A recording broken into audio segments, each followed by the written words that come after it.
A tenuous ceasefire in the Middle East could already be unraveling as the Strait of Hormuz remains unopened. The latest on the war in Iran. Also, a Volkswagen Beetle that popped up on a cliffside in Squamish is apparently on the way down. The latest on what some believe was a prank. Nothing ever like this before. A wild animal encounter caught on camera. How a family came face to face with a cougar swimming in the water near Tofino.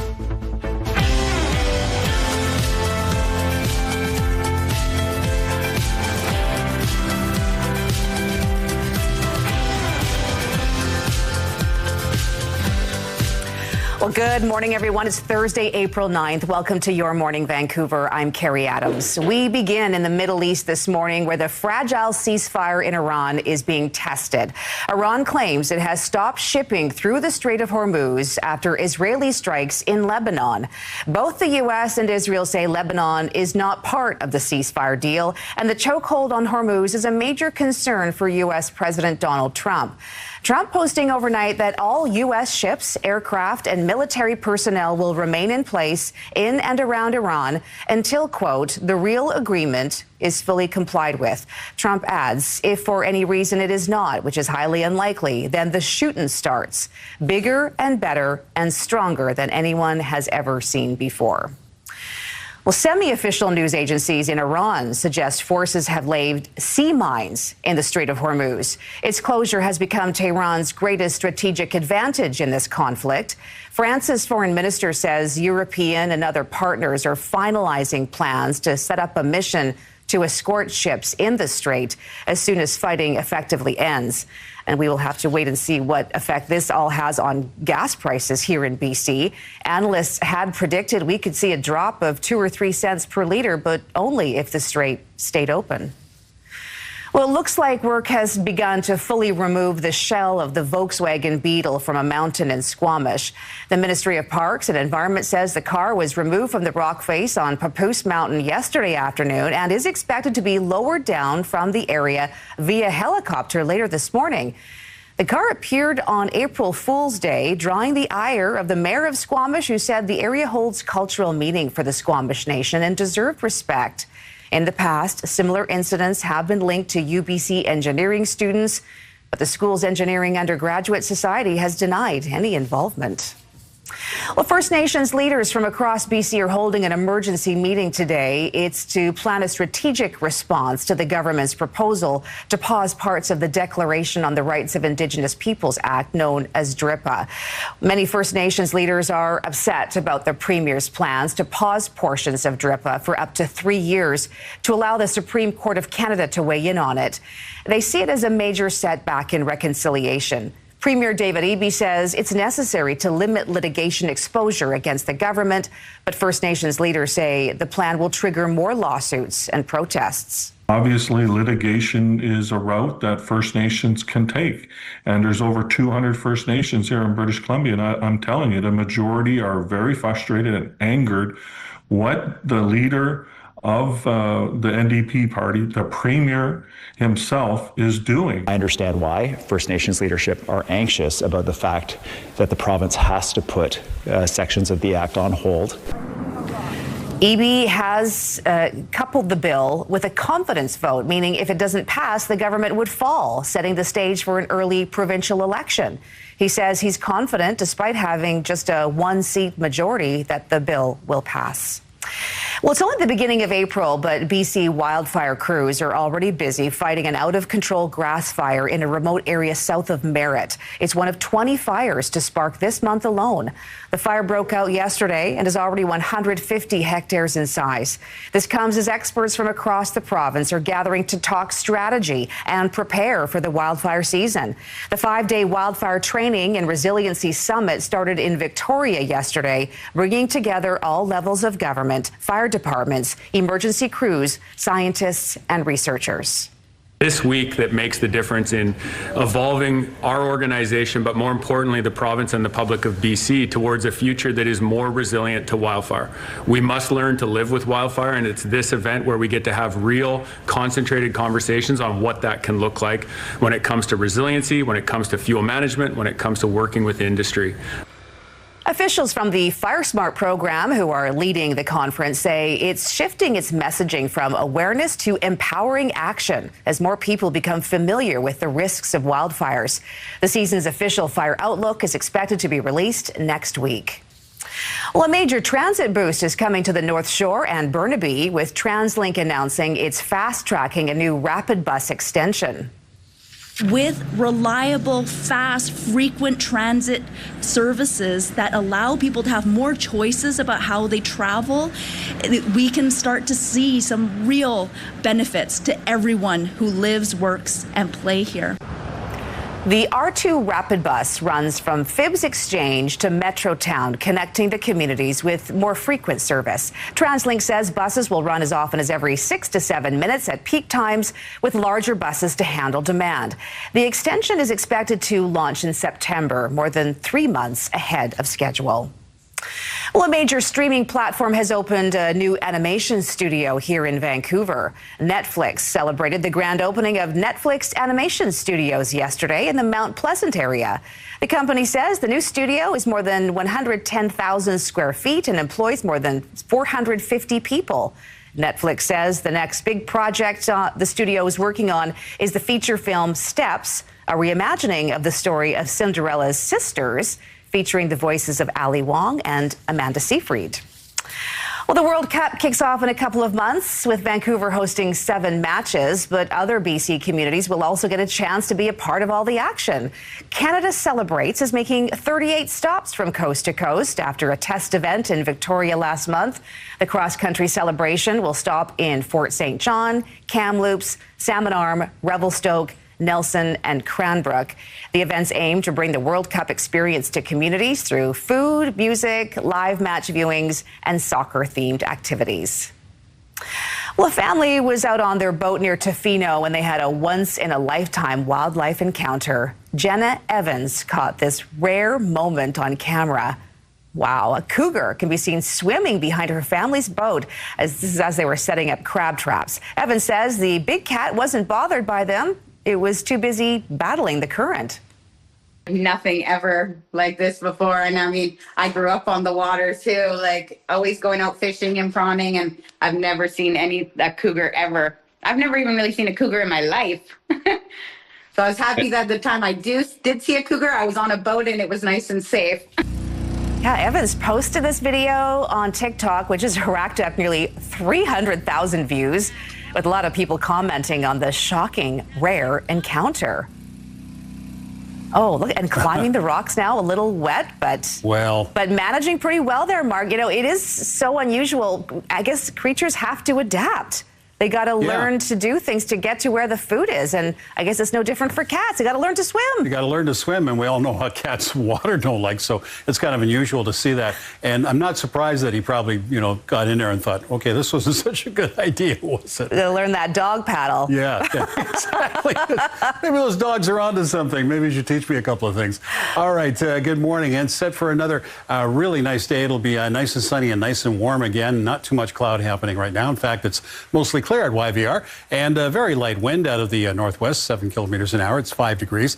It will warm up. We'll get to about 16 here near the seaside. Inland temperatures, they're going to climb up to about 20, maybe even hit 21, and no cloud really to track on our weather tracker. A little bit sneaks in early tomorrow morning, and then by the afternoon, we'll see more of a mix of sun and cloud coming by then. That's going to start a slight change, but enjoy today because it will be nice again. Nice and clear, nice and sunny this morning. Sunny this afternoon. We'll reach 16 near the seaside. Inland, that climbs up to about 20, 21, and even through the evening, it'll stay fairly mild, around 10 at around 9 o'clock this evening. But there is still a chance of showers in the forecast, so we'll explain that with the 5-day. I got that coming up in about 10 minutes. Carrie. All right. Sounds good. Thanks, Mark. It is 6:09 right now. The province is ordering West Vancouver to approve more housing. The North Shore community hasn't been meeting its housing targets. What the mayor is saying just ahead. But first, the future is uncertain for Adam Foote. With 6 games to go for the Vancouver Canucks and a rebuild coming next year, is it time for a coaching change? Your Ringside Report is next. The Ringside Report, brought to you by Capital Direct. CTV.ca. Let's make your vision a reality with Capital Direct. Call and talk to our team today. Well, the Vancouver Canucks nightmare season is nearly over with only a few games left, including tonight in Los Angeles. And in the cutthroat world of professional sports, that means a franchise shakeup could be coming soon. CTV's Kevin Chirac takes a look at who's in the hot seat in this week's Ringside Report.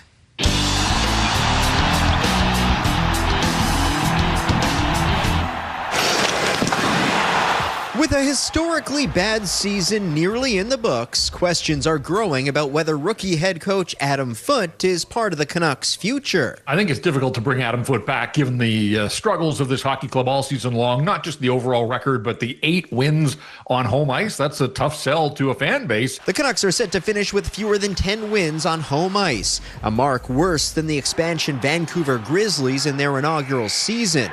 Foote is under contract for 2 more years, meaning owner Francesco Aquilini would have to pay to move on. He has paid 2 and sometimes 3 coaches in a given year based on past decisions. So from what I'm led to believe, that's not going to be a factor. In Foote's defense, this is a full rebuild with multiple rookies and constantly changing lineups. This roster was never set up to win, even before the Quinn Hughes trade. And because of those roster issues, the organization shakeup may not stop with the bench. General manager Patrick Allvin is also under contract, but his future could be in question. I think all things are on the table, including the possibility of reassigning him to a different role and keep him. Because again, if you're going to pay him, might as well have him work for you if you can. I wouldn't feel terribly secure in any position, whether it's at the coaching level, in the front office, even the popcorn sellers. I just think that absolutely everything has to be looked at. A potential replacement for Allvin is Abbotsford Canucks GM Ryan Johnson, while Abbey head coach Manny Malhotra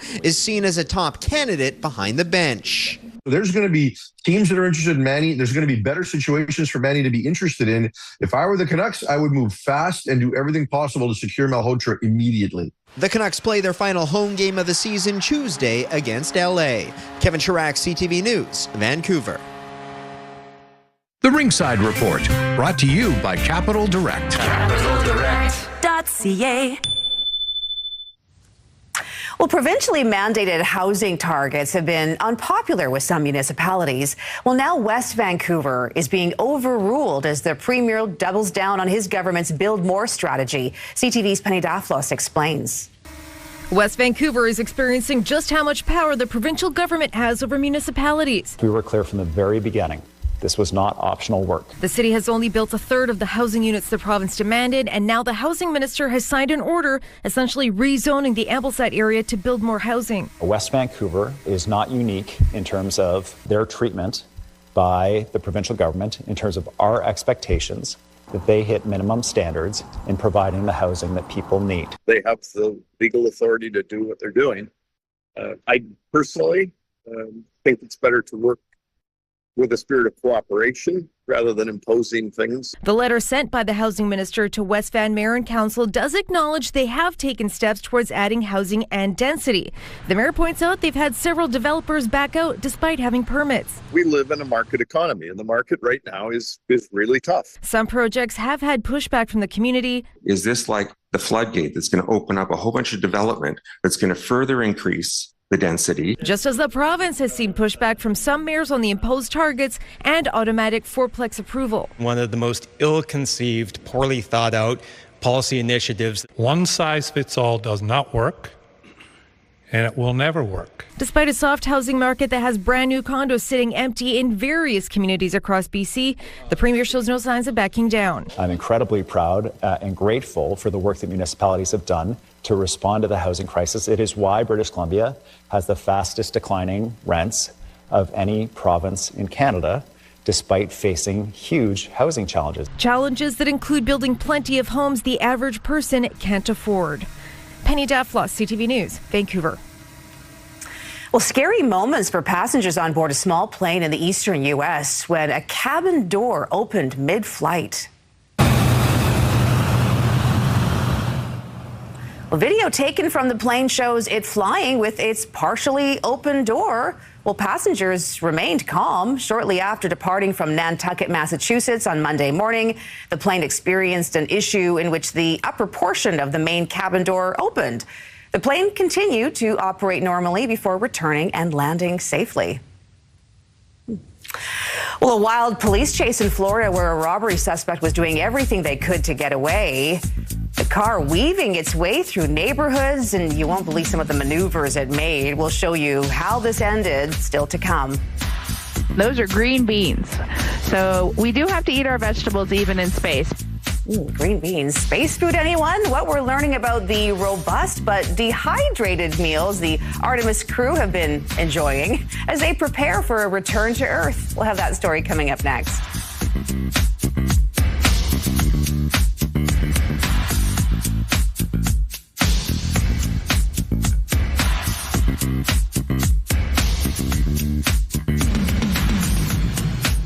Experience a week-long joyful wellness journey at Sparkling Hill Resort. You can enjoy a curated series of experiences focused on mindful nourishment, unlimited wellness activities, exclusive access to their Curse Spa, and more. The perfect place for wellness and rejuvenation. Sounds like a dream, but for you, it could be real. For your chance to win, enter online at ctvvancouver.ca or scan the QR code right now. Good luck. Well, a rare cushion from one of the Titanic's lifeboats is about to go up for auction in England next week. So the cushion comes with 4 brass eyelets, still intact, and has its official lifeboat plaque. It's also being sold alongside an original length of rope from the ship and documents to verify its authenticity. The artifact is expected to sell for more than $330,000. I don't know how soft that cushion is after all it's been through. I wouldn't expect that, yes, from that cushion. But what a piece of history to have. Oh, yeah. And you would think that, how would somebody come across that? Because, once the ship went down, you didn't want to get down there. Even though we've reached it, you don't want to get in there and start taking things out, right? Well, or salvaging it, because it'd be kind of disrespectful. But, oh, absolutely. Yeah. I'm going to create the story right now that someone was clinging to life. Someone in the water was clinging to that cushion. Yes. And that's how it has come from the wreckage. That's right. And yeah, that's my story. I'm going to stick to it. Maybe he'll look like Leonardo DiCaprio. Maybe right? Not, Okay. Might as well embellish it more. Why not?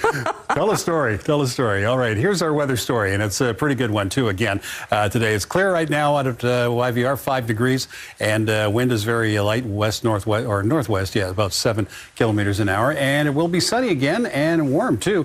We'll get up to about 16 here near the seaside inland. That's going to climb up to about 20, 21. Seasonal averages are about 13. That's where we were in the state last year. And in 1949 on the state, we set a record temperature of 19 degrees. Sunset tonight, just before 8 o'clock. So, yeah, sunsets are coming a little bit later, which is always nice. It'll be a nice day today, too. Clearing in Port Hardy with highs of 11. It'll be sunny down the east side again and warm. Campbell River, Comox hitting 17, 19 in Nanaimo, 20 in Port Alberni, out of Tofino. Not bad either. Mostly sunny in 15 and sunny in 16 today in Victoria. Moving on to the mainland, Sunshine Coast. It'll be 16 in Powell River and Sechelt. Lots of sun to enjoy. The sunny and warm one up the Sea to Sky Highway. Whistler will be 17. Squamish at 16.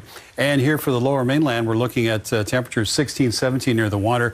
Don't have to go far inland. They'll climb up to about 20, maybe even 21 degrees by the time you get out to the valley. So another sunny day, another warm day tomorrow. We'll start to see it'll be warm again. 16 to 20 as our temperature spread again. And then there'll be more cloud building into the afternoon. And then a slight chance of seeing those showers returning on Saturday. It'll be a mix of sun and cloud and drier on Sunday with 60% chance of showers back on Monday. So there's still some sun to enjoy in there, Carrie. Well, this forecast even looks better than it did yesterday. So it did, yeah. We're tweaking a little bit. We're trying. Tweaking. Yep. Looking up. Thank you. Okay.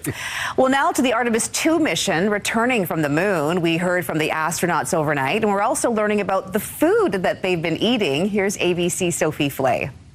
From In Integrity, we are ready for the event.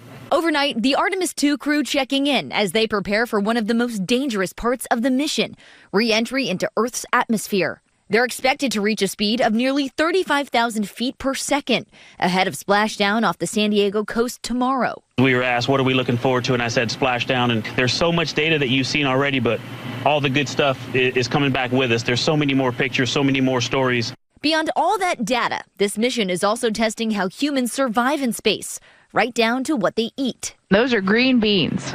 So we do have to eat our vegetables even in space. The food is designed to balance calorie needs, hydration, and nutrition, while still accommodating the astronauts' preferences. The crew started choosing their meals years ago. That's when we have crew members come in to try all the food we have to offer on the standard menu, and then work with crew members to come up with this personalized menu. Without refrigeration as an option, many meals are freeze-dried and rehydratable. The menu includes 189 items, including beverages such as coffee, lemonade, and cocoa, and food choices like tortillas, mac and cheese, and beef brisket. Some Canadian favorites are on board for mission specialist Jeremy Hansen, along with 5 different hot sauces, and for good reason.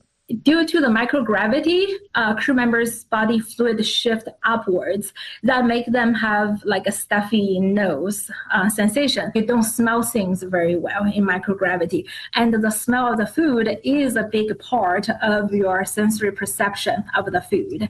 The crew even has shrimp cocktail, an item that was also available to astronauts during the Apollo program nearly 60 years ago. Sophie Flay, ABC News, New York.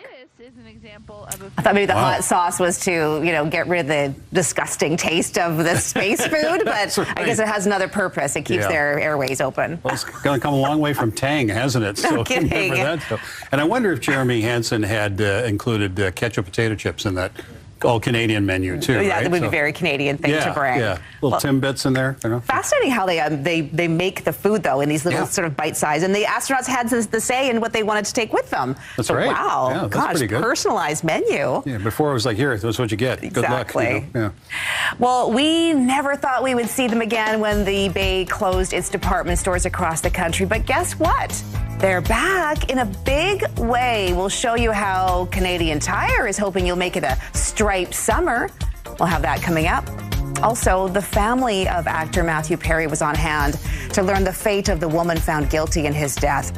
The sentence for the so-called Ketamine queen still to come.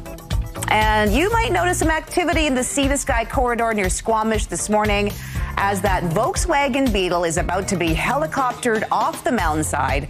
We'll take you there with a live report coming up.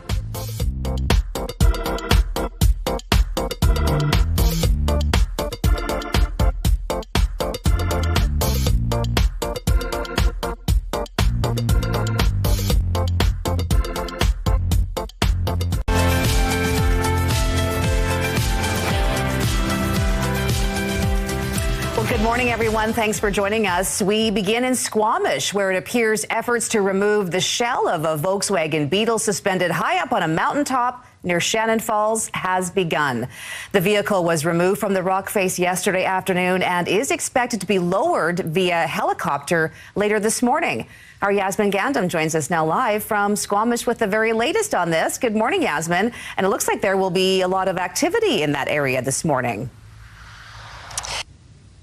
Yeah, we are waiting to see how things unfold this morning. The vehicle still at the top of the rock, but we are told that in about half an hour at 7 o'clock this morning is when helicopters will be lowering the vehicle down. So we are on standby waiting for that. And this has been, the vehicle has been there for more than a week. It hollowed out red. A Volkswagen Bug has stayed put, hanging from the side of Popus Mountain, just south of the Squamish Chief. This happened on April Fool's Day, and while no one has taken credit for the stunt, a similar car has been used in past pranks linked to UBC engineering students. Squamish Mayor Armand Herford says the area is a sacred place with important cultural meaning to the Squamish Nation, adding, quote, "This is an area that deserves respect," and that wasn't the case here.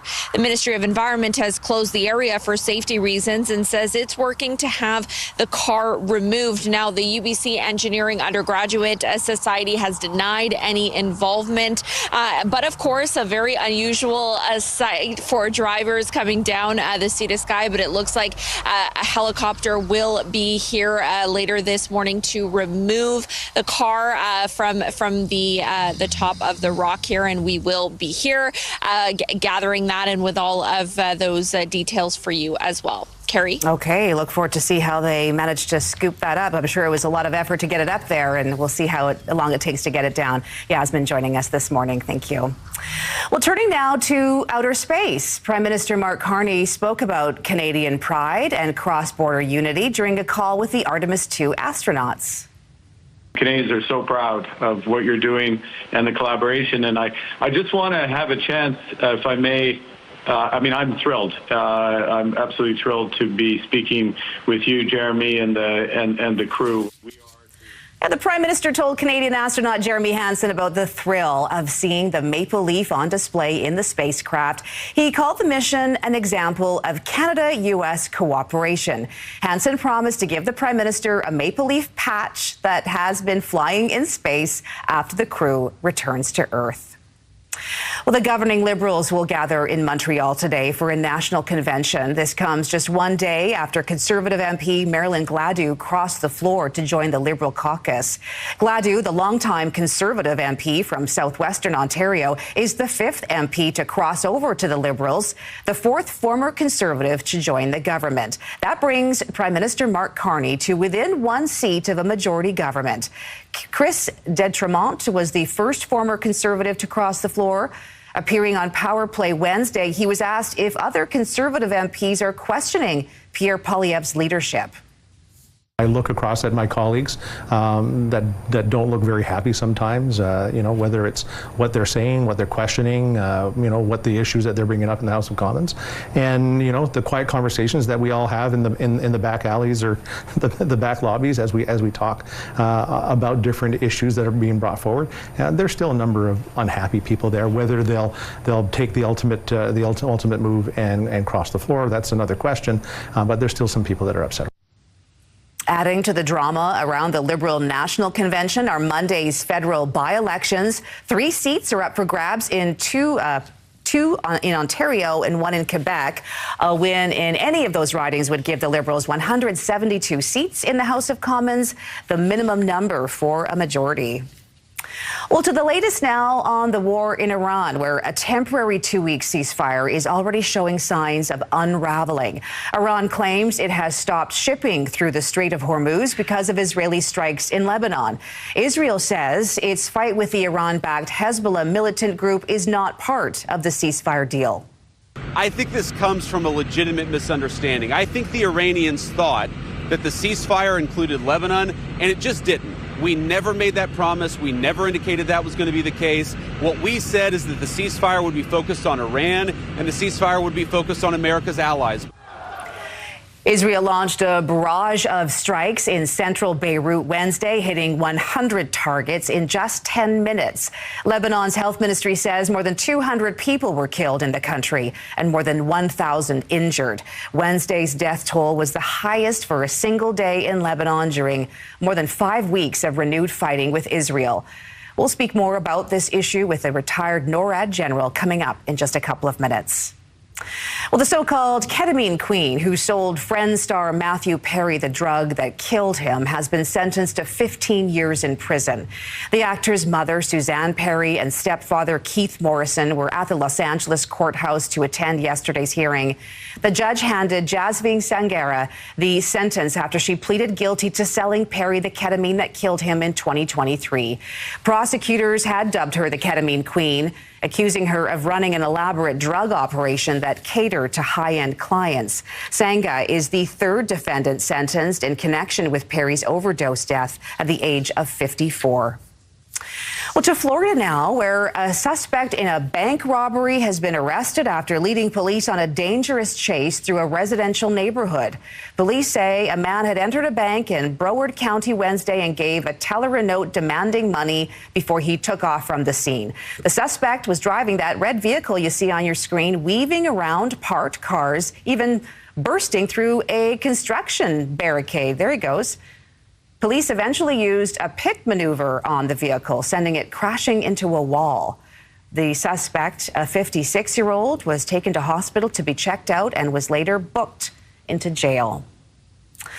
Canadian Tire is putting its own spin on a classic, revealing a new collection featuring the iconic Hudson's Bay stripes. The summer line includes everything from canoes and outdoor furniture to towels and pickleball sets. It marks the first time Canadian Tire has designed its own products using the HBC trademarks, which it bought for $30 million last year. The items will be available in stores and online starting May 1st. Gosh, yes, I remember everyone lining up at the Bay store. It was closing down the liquidation sale to get whatever Stripes merchandise. I got a pillow. Anything that had stripes on it, they wanted it. Yeah, but I have seen them in Canadian Tire stores, and wow, they're really launching a whole new line there. Yeah, they are too. I have an old garment bag. It doesn't have the stripes on it, but from Hudson's Bay. And I was walking on the street, and a woman came up. She goes, "Oh gosh, that's a collector's item." Everything is a collector's item. You have something rare there, and all it had was the Hudson Bay logo on it. You know, it's probably made of plastic, or what is it? No, it's a cloth. Wow. Okay. Yeah. Well, it might be worth money, Mark. I don't know. Hey, anybody? Any offers? Yeah, any offers? All right. I didn't think so. The clothes don't come with it. Okay, that's it. All right. What have we got today? We've got another day to wear nice clothes, nice warm. Cool, comfortable clothes. 5 degrees, that's what I'm trying to say. And it's clear, and wind is out of the west at 7 kilometers an hour. We'll get these temperatures probably hanging around 16 degrees or so by the seaside inland. They're going to get up to about 20, 21. And yeah, no cloud again today. A little bit coming maybe late in the afternoon and a bit by tomorrow morning. Then in the afternoon, we'll start to see the cloud cover increase a little bit as the pattern starts to shift a bit. But today, it's another sunny and nice one. Clear and sunny through the morning into the afternoon. Will reach 16. That's going to be 21 inland. It'll stay clear through the evening and kind of mild. Probably about 10 and overnight lows again about 5 or 4. So yes, there's still some showers in that 5-day forecast. So we've got that coming up and more. That's coming up in about 10 minutes, Carrie. Okay, look forward to that. Thank you, Mark. It is 6:38 right now. A Penticton woman is speaking out about how she was detained by ICE along with her 7-year-old daughter. I presented it to her like we were on a weird vacation. In our next half hour, what she is saying about weeks of trauma and where she's going from here. But first, as Iran claims it has stopped shipping through the Strait of Hormuz, what does this mean for the fragile ceasefire with the U.S.? We'll be joined by retired Canadian General Scott Clancy coming up next.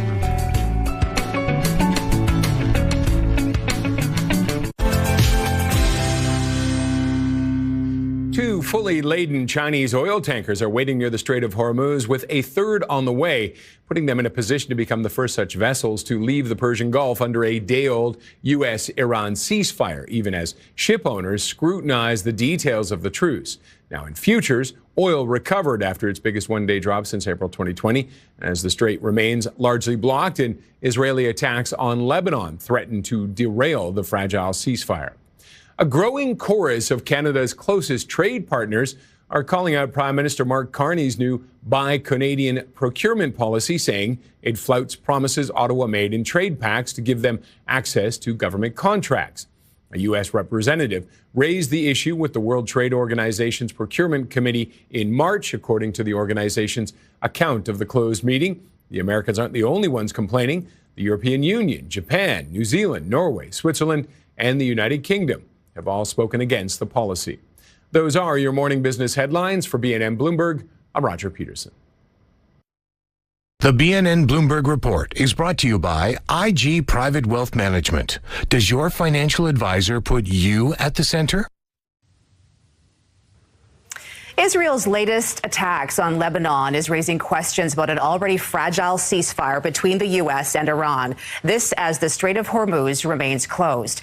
Joining us this morning to discuss this is the former Director of Operations for NORAD, retired Major General Scott Clancy. Good morning. Thanks so much for joining us. Thank you very much for having me. So Iran claims it has stopped shipping through the Strait of Hormuz after Israeli strikes in Lebanon. Trump says Lebanon is not part of the ceasefire. So what do you think happens next here?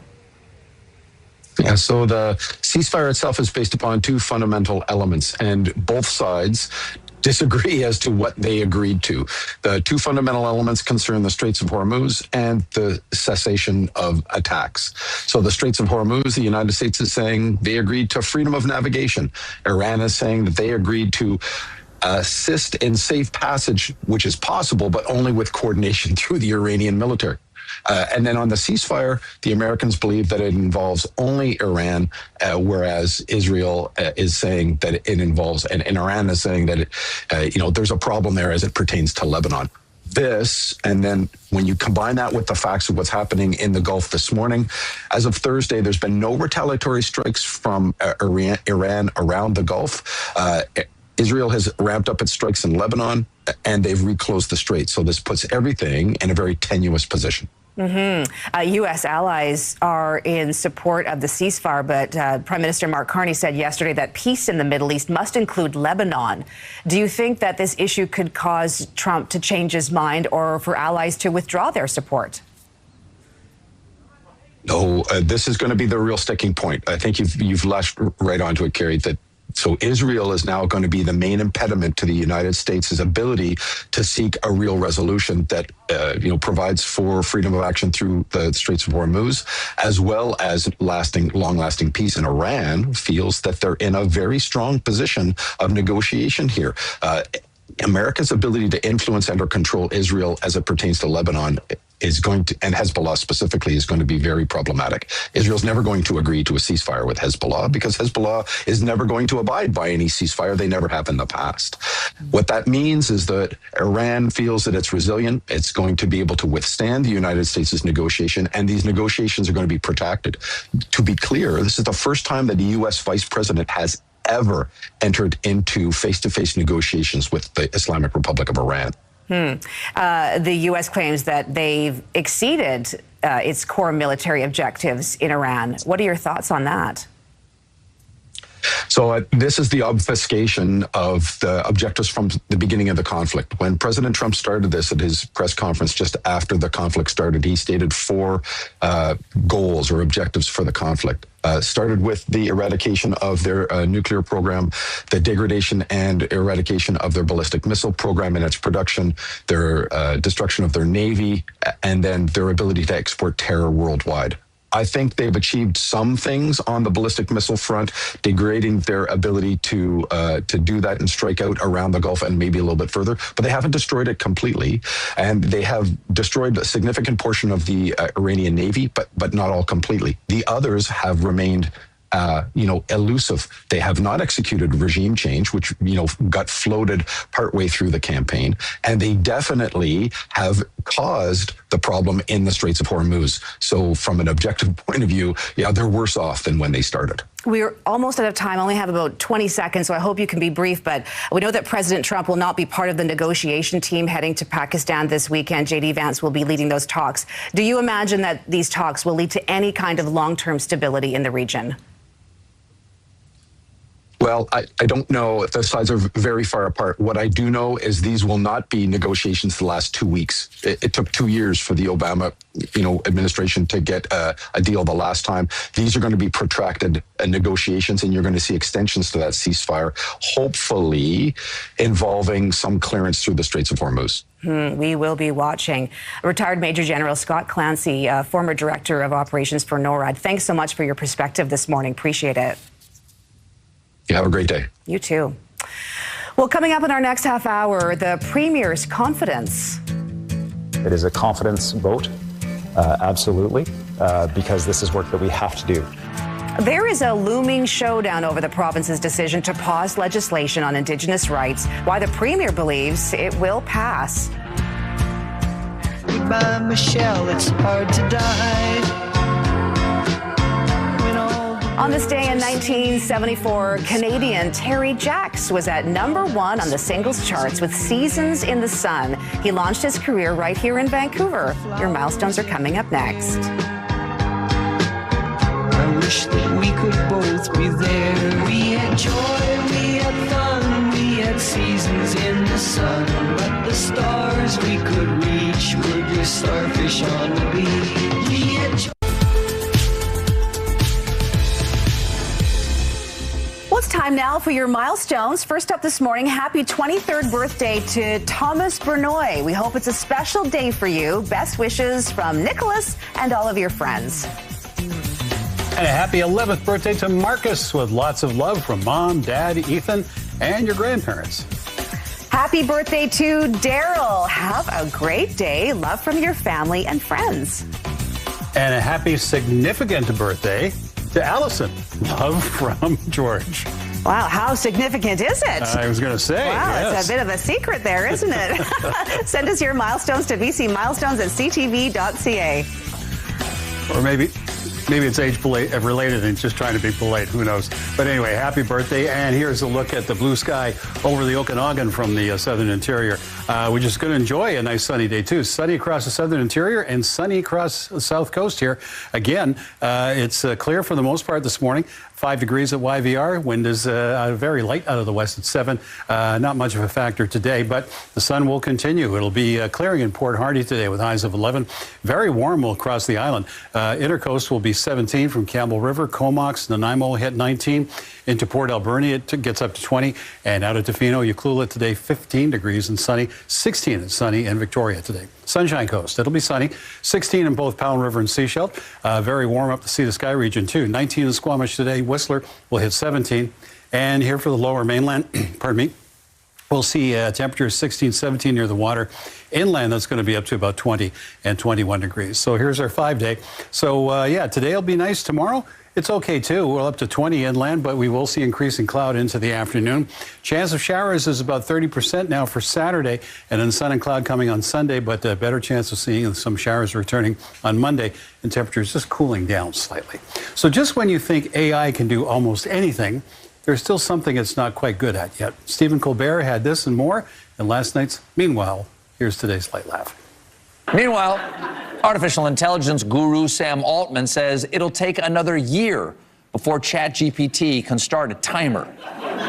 Luckily, I have an advanced intelligent gadget that can set a timer without need for Wi-Fi or electricity. And as a bonus, it is shaped like a cute little chicken. There it is. Works great.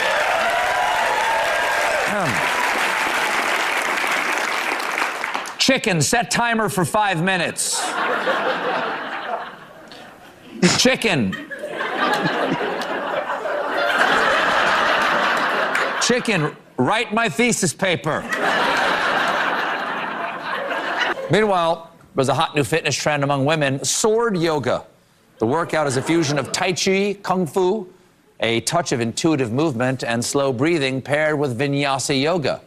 It's basically the espresso martini of exercise, a confusing combination of things that make you both want to fight and sleep.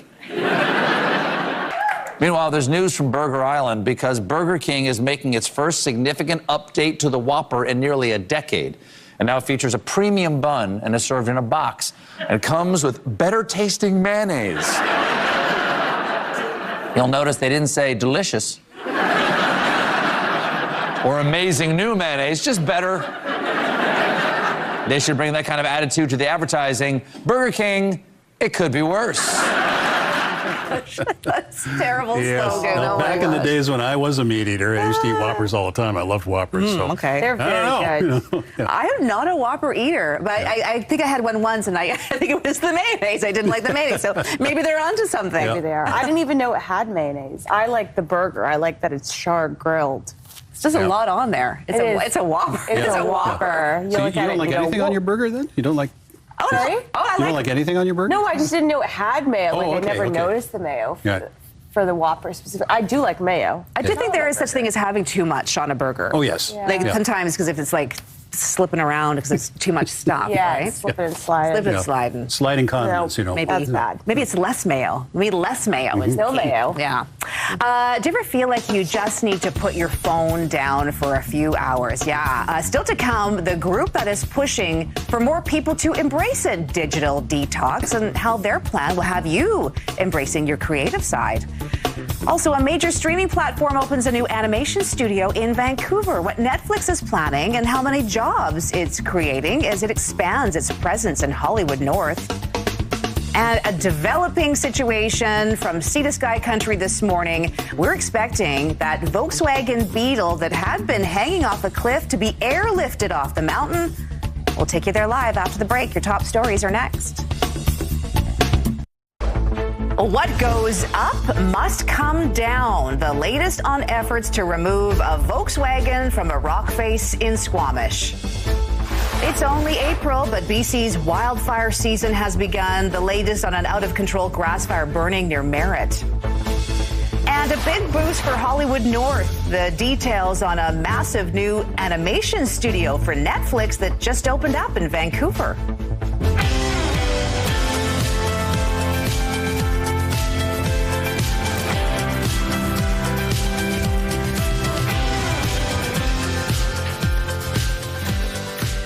Well, good morning, everyone. It's Thursday, April 9th. Welcome to Your Morning Vancouver. I'm Carrie Adams. We begin in Squamish as we are eagerly anticipating the removal of the shell of a Volkswagen Beetle that's been high on a mountain near Shannon Falls for the better part of a week now.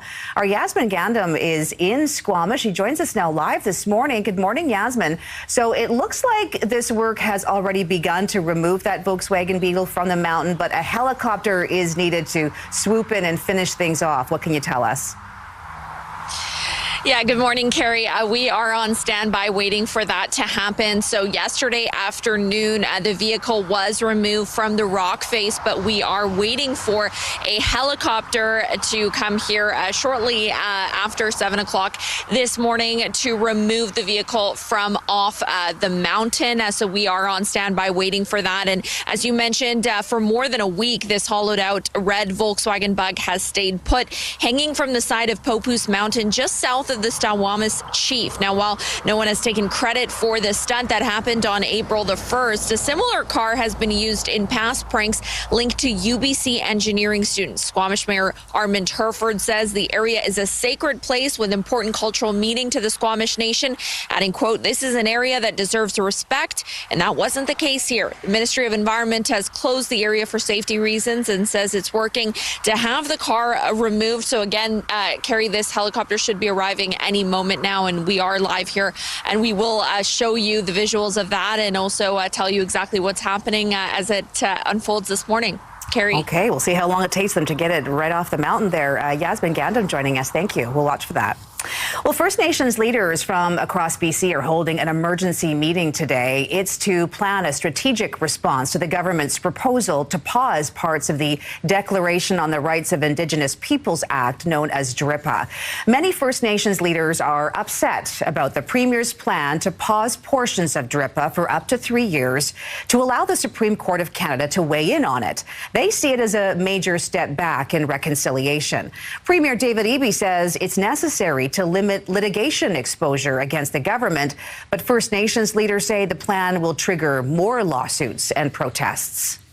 Obviously, litigation is a route that First Nations can take. And there's over 200 First Nations here in British Columbia. And I'm telling you, the majority are very frustrated and angered what the leader of the NDP party, the Premier himself, is doing. I understand why First Nations leadership are anxious about the fact that the province has to put sections of the act on hold. Eby has coupled the bill with a confidence vote, meaning if it doesn't pass, the government would fall, setting the stage for an early provincial election. He says he's confident, despite having just a one-seat majority, that the bill will pass. Well, it's only the beginning of April, but BC wildfire crews are already busy fighting an out-of-control grass fire in a remote area south of Merritt. It is one of 20 fires to spark this month alone. The fire broke out yesterday and is already 150 hectares in size. This comes as experts from across the province are gathering to talk strategy and prepare for the wildfire season. The 5-day wildfire training and resiliency summit started in Victoria yesterday, bringing together all levels of government, fire departments, emergency crews, and scientists and researchers. This week that makes the difference in evolving our organization, but more importantly, the province and the public of BC towards a future that is more resilient to wildfire. We must learn to live with wildfire, and it's this event where we get to have real, concentrated conversations on what that can look like when it comes to resiliency, when it comes to fuel management, when it comes to working with industry.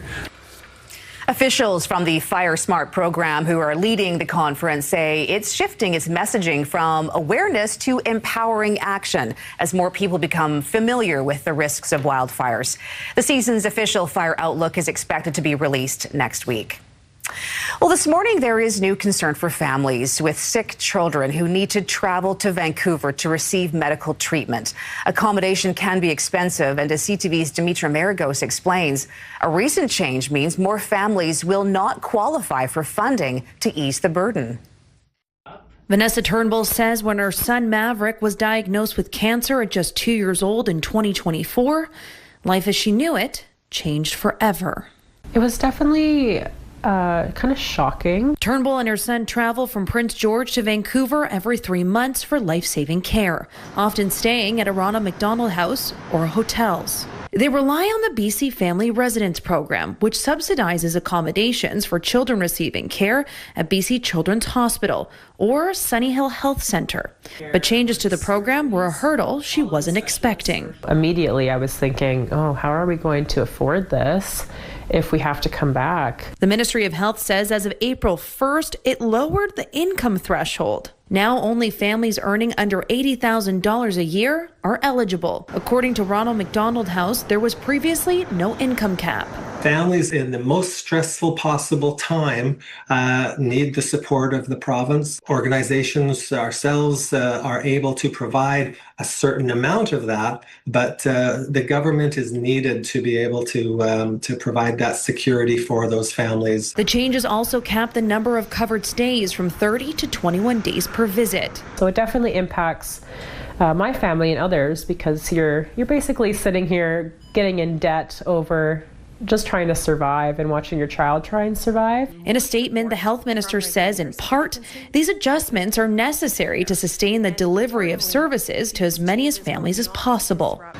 Ronald McDonald House offers stays for just $12 a day, but spaces are often limited, leaving many families reliant on the BC Family Residence Program. Turnbull says families shouldn't have to worry about finances while caring for a sick child. We need to ensure that there's as much services and support for all of these families as needed. Dimitra Maragos, CTV News, Vancouver.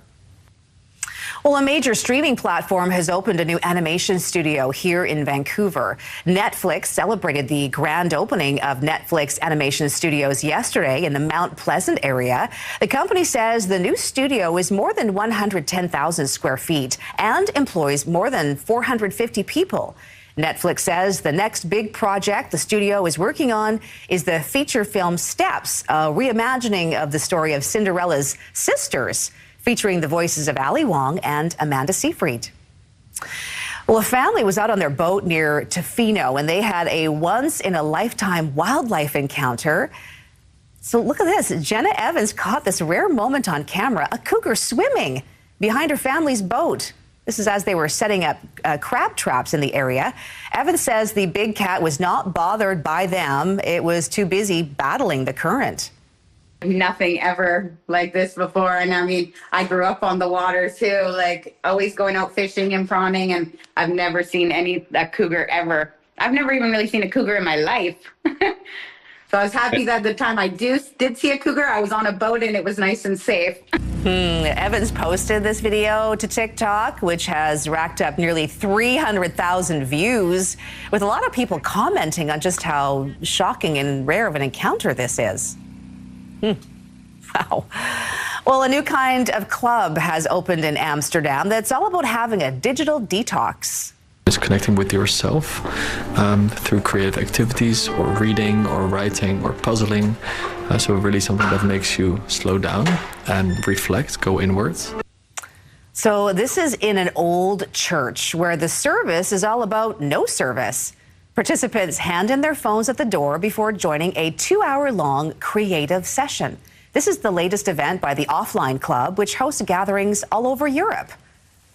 Okay, I love this idea, the Offline Club. Yeah. I mean, I got to be honest with you. I know it would be hard for me to enter this kind of club because I pretty much have my phone with me wherever I go. Yeah. I can't go into a workout class without knowing it's there. Yeah, I know, and I hate to admit I've become a little more dependent on it than I would like to be, you know, but I try and put it down once in a while too. But I think that's a great idea too. Yeah, and you're doing something creative, so hopefully taking your mind off whether you're getting any text or... Yeah, exactly. Yeah. See, those Dutch people are so clever, right? Absolutely. I'm biased. Of course. Got it. All right. There you go. That was subtle. All right. Let's take a look at our weather. Right now at YVR, it's another beautiful morning. It's mostly clear, 7 degrees, and the wind's picked up a little bit. It's out of the northwest, 17 kilometers an hour. Not going to be an issue today. Neither is the cloud. There's no cloud showing up on our weather tracker at all through the afternoon, a little bit into the late afternoon and the evening. And then tomorrow morning, we'll see some of that cloud around too, and it will increase too once we get into the afternoon. So a subtle change coming in the weather pattern, but another sunny day today, clear and sunny this morning. It'll get up to about 16 near the water. Inland, that's going to climb up to about 20, even 21 degrees, and then staying pretty good tonight with a nice clear evening and lows of around 10, maybe getting a little lower during the overnight hours too. So we've got more with the 5-day forecast. Yes, there's still some showers in there too, and our scenic snapshot today. That's coming up in about 10 minutes. Ooh, I always enjoy those. Okay. Yes. Thank you, Mark. Okay. Well, is he the second coming of Bill Nye, the science guy? Hey guys, Lenny with Sean the Science Kid here, and have you ever wondered why we get paper cuts?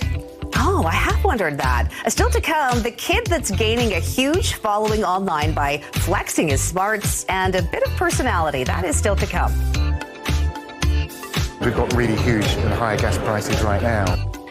Well, could electric vehicle sales accelerate with sky-high gas prices? What is holding drivers back and what industry insiders are predicting? That's coming up next.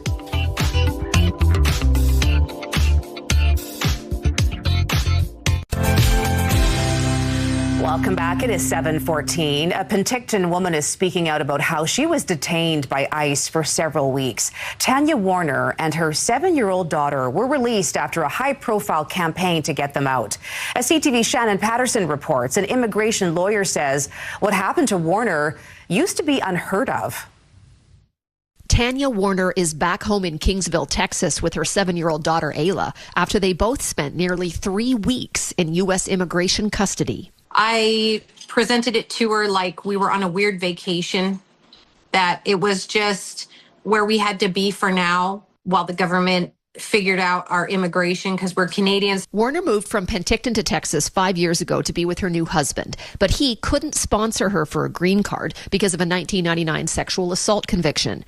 Mother and daughter were pursuing a different path to a green card and were legally allowed to live in the U.S. pending a review when they were detained at an immigration checkpoint last month. And I've been through this checkpoint multiple times, but this particular day, based on the changes in policy, they decided that they were going to detain me. So I've been practicing U.S. immigration law in Blaine for almost 25 years, and you would never hear these cases in the past. They had to be very serious criminal convictions or immigration violations.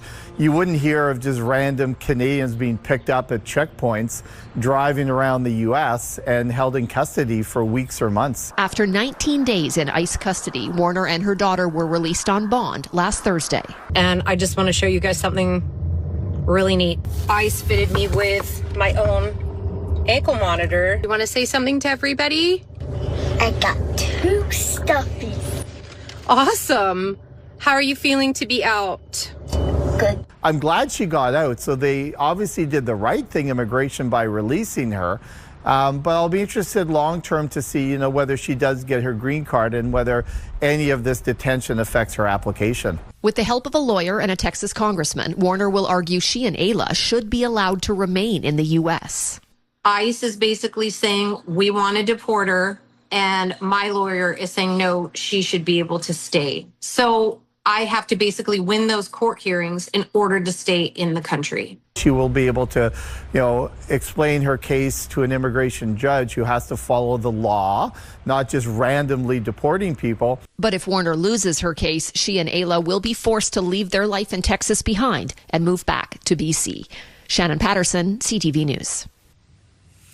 Well, with gas prices sky high, some are wondering if now is the time to switch to an electric vehicle. Some automakers are even planning pulling plans to build them in Canada. CTV's Heather Wright reports. Sam Aldar says the cost of filling up his truck is mind-blowing. I've been driving in the city for as long as I can remember. Gas prices have never been this high before. With gas prices across the country at or near record highs, Aldar is among the growing number of people contemplating going electric. I do think about it a lot. The EV and Charging Expo in Toronto is all about electrification, from the vehicles themselves to the infrastructure needed to support the shift toward EVs. We've got really huge and high gas prices right now. And so the cost of electricity, the cost of running an EV is minuscule by comparison. Nino DeCara is with Electric Autonomy Canada, which organized this trade show. He says while EV sales in Canada fell last year as a number of rebates expired, they rose again in the last quarter of 2025. He predicts the high cost of gas, along with new federal rebates, will nudge new buyers into the EV market, where costs to charge are less volatile. You don't have these peaks and troughs in your pocket. According to a study by rates.ca, roughly 30% of Canadians say they are interested in EVs, but the higher purchase cost and charging anxiety remain key barriers to adoption. So I think part of the reason why adoption rates tend to be higher in Europe is because they have access to affordable electric vehicles. And while many countries have seen EV sales soar, Canada has not kept pace with its peers. Slow sales and the trade war have led some automakers to pause or scrap EV production in Canada. The demand that automakers were expecting didn't manifest itself. And so you have seen a lot of automakers make corrections to their manufacturing programs. Still, industry insiders expect EV sales to pick up. Today, Ottawa announced nearly $11 million for more charging stations across the country, a move aimed at easing at least one of the barriers to EV adoption. Heather Wright, CTV News, Toronto. Well, maybe they don't fly, but they definitely run. This ostrich causing quite the distraction on a busy highway. I'll tell you how far he made it from home before officials caught up to him. That is still to come. Plus. Hey guys, Lenny with China Science Kid here, and have you ever wondered why we get paper cuts? Well, he'll charm you with his personality and impress you with his smarts. The kid who's inspiring a love of science for millions of people, coming up. Experience a week-long joyful wellness journey at Sparkling Hill Resort. You could enjoy a curated series of experiences focused on mindful nourishment, unlimited wellness activities, exclusive access to their Curve Spa, and more. The perfect place for wellness and rejuvenation. Sounds like a dream, but it could be. But for you, it could be real. For your chance to win, enter online at ctvvancouver.ca or scan the QR code on your screen. 7:23 on this another lovely Thursday morning. I've gotten a lot more sunshine to enjoy today, too, and it will get up to about 16. Those inland temperatures climbing up to about 21. 13 is our seasonal average, and last year that's the temperature we had on this day. And in 1949, the state was set a record at 19 degrees, and sunset tonight at 7:56. So pretty nice sunny day coming up today, and it will get warmer. 16 near the seaside, that's going to be 21 inland. We're seeing a little more cloud overnight tonight and into tomorrow morning, and then by the afternoon, it'll start to cloud up a little bit more as we're going to start to see a slight shift in that weather pattern. But today, clearing in Port Hardy with highs of 11, nice and warm along the island. East side of the island, 17 in Campbell River, Comox, 19 in Nanaimo. Out at Port Alberni, it'll be 20. Over on the west side, 15 in Tofino, Ucluelet today and sunny. And in Victoria, sunny and 16 degrees. Sunny and 16 as well across the Sunshine Coast. Up the Sea to Sky region, 19 in Squamish, 17 in Whistler. Metro Vancouver, we'll see 16, 17 near the water. That's going to be 20, 21 degrees inland. And it will stay sunny. A little more cloud, though, building in tomorrow. So we'll see a mix of sun and cloud, but still warm. 16 to 20 degrees is our temperature spread.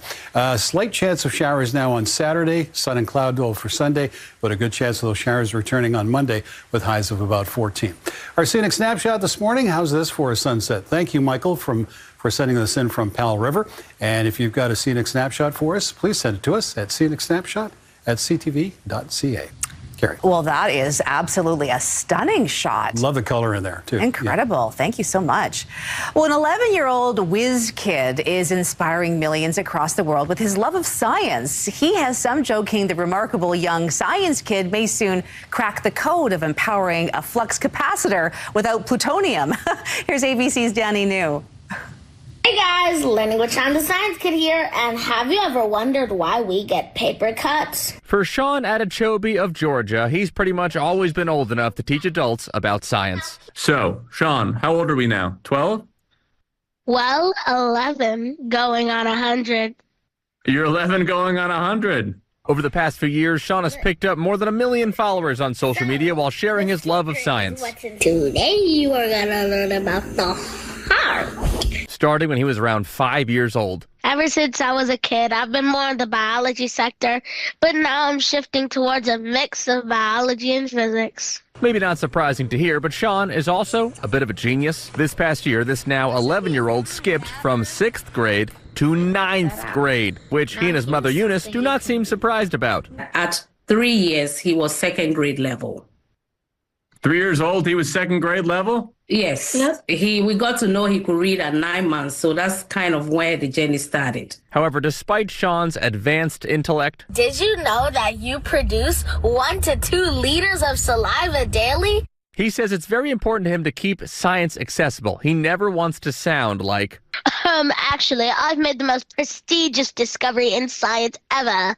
Instead of actually educating people, you're just bragging about your brain. This is your brain, and this is your heart. So even with his increasing workload, Sean is continuing his mission to spread his love of science, with his sights set on reaching college by 13. Meanwhile, most of us have already long forgotten what we learned in high school.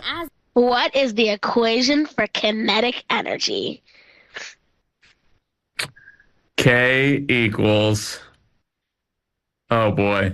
I don't know this. I don't know this.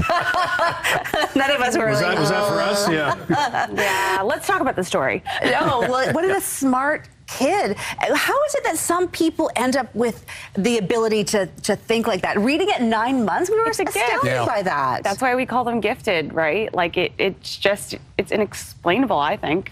Yeah, but I love this idea of he wanted to make it accessible to people and people to sort of understand it and enjoy it rather than just being lectured at, too. Yeah, right. Because that was part of Bill Nye's motivation, too, when he got into it, because he came from a background of science before he got into television. He wanted and more said, people to do it. You know, I want people to learn about it, but I want them to be entertained by it. And social media really allows them to do that. I bet we'll Yeah. see that kid on the moon someday. I hope so. He'll be running the base on the moon, that kid. Yeah, that would be wonderful. Speaking of space, the Artemis 2 will be returning home soon, but not before a sweet Canadian moment. A lot of Canadians just want one point of reassurance. Yeah, what the Prime Minister asked Jeremy Hansen, prompting the Artemis crew to reach for proof. We'll explain. Also, we'll tell you where a warehouse full of paper products, has gone up in flames in a suspected arson, and the video that is central to the police investigation. And you might notice some activity in the Sea to Sky corridor near Squamish this morning. We're waiting for a Volkswagen Beetle to be helicoptered off the mountainside. We'll have a live report coming up after the break.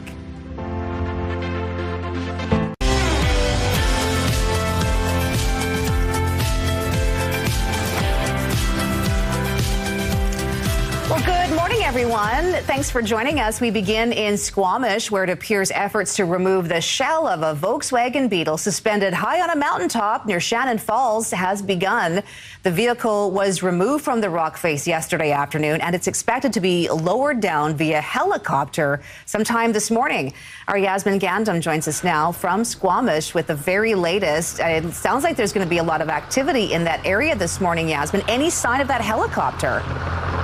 Yeah, we're actually just getting signs of that now. Looks like it's right above me, and you can see, I'm going to see if we can take you over there, but you can see that this string is kind of falling down from that helicopter. It looks like that is how they are going to bring the car down from the top of that mountain. We're just going to take you to a little live look of that helicopter coming in right now, and you can see it's just kind of hanging over the mountain, and you can see that string there that I mentioned that's going to be able to hoist that car down, and the car has been there for more than a week. It's a hollowed out red Volkswagen Bug, and it's hanging from the side of Popup Mountain. The car was removed yesterday from the rock face, but it's still at the top of the mountain just south of the Squamish Chief. No one has taken credit for this stunt. A similar car was used in past pranks linked to UBC engineering student. Squamish Mayor Armand Herford says the area is a sacred place with important cultural meaning to the Squamish Nation, adding, quote, "This is an area that deserves respect," and that wasn't the case here. The Ministry of Environment has closed the area for safety reasons and is working to have the car removed. And the UBC Engineering Undergraduate Society has denied any involvement. Of course, an unusual sight to see for people driving by, but it looks like it'll be gone soon. You can see that helicopter there, and we will keep updating you throughout the morning. So back to you, Carrie. Yeah, you can see the helicopter somehow maybe maneuvering to get a hook onto that shell of that Volkswagen Beetle right now. So we'll wait and see how they're going to be able to lift that off. But I know that it's caused a lot of problems. It's been there for the better part of a week trying to figure out how to get that thing down. And it looks like they're finally able to lift it off. We'll be keeping an eye on that. Right. It seems like they might be lifting it now. It looks like you can see, it looks like you can kind of see that car. Yeah, lifting it off the mountain. It's lifting off. You're getting a live look of this right now. And as you mentioned, Carrie, this car been hanging off the side of a mountain for about a week. They finally were able to remove it from the rock face yesterday, but now you see it going all the way up there. And it'll come on the other side of the sea to sky corridor where it will be picked up by the BC Parks operators. So, it's definitely a sight to see right now, seeing that helicopter flying above. It really is. Yeah, a lot of activity in that area this morning as they try to get this off the mountain. And no one has claimed responsibility for this car being up there. Of course, a lot of speculation that it's UBC engineering students. The car is the typical red Volkswagen that they use with the giant E on it. And clearly it didn't take them very long. Whoever did it didn't take them long to get it up on the mountain, but quite the production getting it down.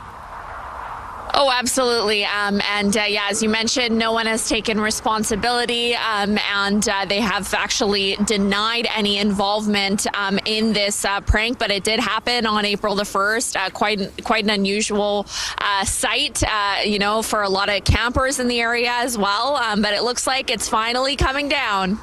There it is, coming in for a landing after being high up on Papoose Mountain. That's just south of the Squamish Chief for the last week. Yasmin Gandam joining us this morning live from the scene. And wow, that was quite a sight. We'll check back in with her a little bit later. Well, the governing Liberals will be gathering in Montreal today for a national convention. This comes just one day after Conservative MP Marilyn Gladu crossed the floor to join the Liberal caucus. Gladu, the longtime Conservative MP from southwestern Ontario, is the 5th MP to cross over to the Liberals, the 4th former Conservative to join the government.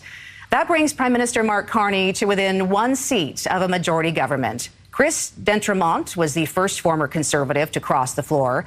Appearing on Power Play Wednesday, he was asked if other Conservative MPs are questioning Pierre Poilievre's leadership. I look across at my colleagues that don't look very happy sometimes, whether it's what they're saying, what they're questioning, what the issues that they're bringing up in the House of Commons, and the quiet conversations that we all have in the back alleys or the back lobbies as we talk about different issues that are being brought forward. There's still a number of unhappy people there. Whether they'll take the ultimate move and cross the floor, that's another question. But there's still some people that are upset. Adding to the drama around the Liberal National Convention are Monday's federal by-elections. 3 seats are up for grabs, 2 in Ontario and 1 in Quebec. A win in any of these ridings would give the Liberals 172 seats in the House of Commons, the minimum number for a majority. Well, turning to California, where a fire has broken out in a warehouse full of paper products in what police believe is a case of arson. And as ABC's Hannah Bata explains, the suspect allegedly recorded himself lighting the blaze. This morning, police investigating this video appearing to show the start of a massive fire that destroyed a Kimberly-Clark warehouse outside Los Angeles this week. All you had to do was pay us enough to live. The footage posted on a Facebook account that appears to be associated with the arson suspect, an employee of a third-party distributor for the company, according to a coworker. There goes your inventory. The warehouse filled with paper products from Scott to Kleenex to Huggies diapers, a worker told ABC, all that inventory further fueling the inferno. The resulting blaze burning for hours, tearing through the 1.2 million square foot distribution center around the size of 11 city blocks. Flames seen for miles, the roof collapsing. The fire behavior that they were experiencing inside and the rapid spread of that fire for such a large building to move that quickly, that was one indication that it could possibly be an arson of nature. Officials say about 20 employees were inside at the time. One person initially reported missing. That employee was later found. We did make a connection that employee that was missing and found was confirmed to be the suspect. That suspect, 29-year-old Chamel Abdul Karim, was arrested on multiple felony arson-related charges and is currently being held without bail. Fortunately, firefighters were able to contain the blaze to the building and no injuries were reported. Hannah Battah, ABC News, New York. Well, an ostrich is back home in Thailand after making a bold escape. So look at this. The pet eventually made it to a nearby highway where it caused a bit of a traffic jam. So adult ostriches are pretty fast. They can run 70 kilometers an hour, but that's still just shy of highway speed. He was eventually tracked down about 15 kilometers from home. Oh, he's out of breath there. He's done enough running. Yeah. Oh, my goodness.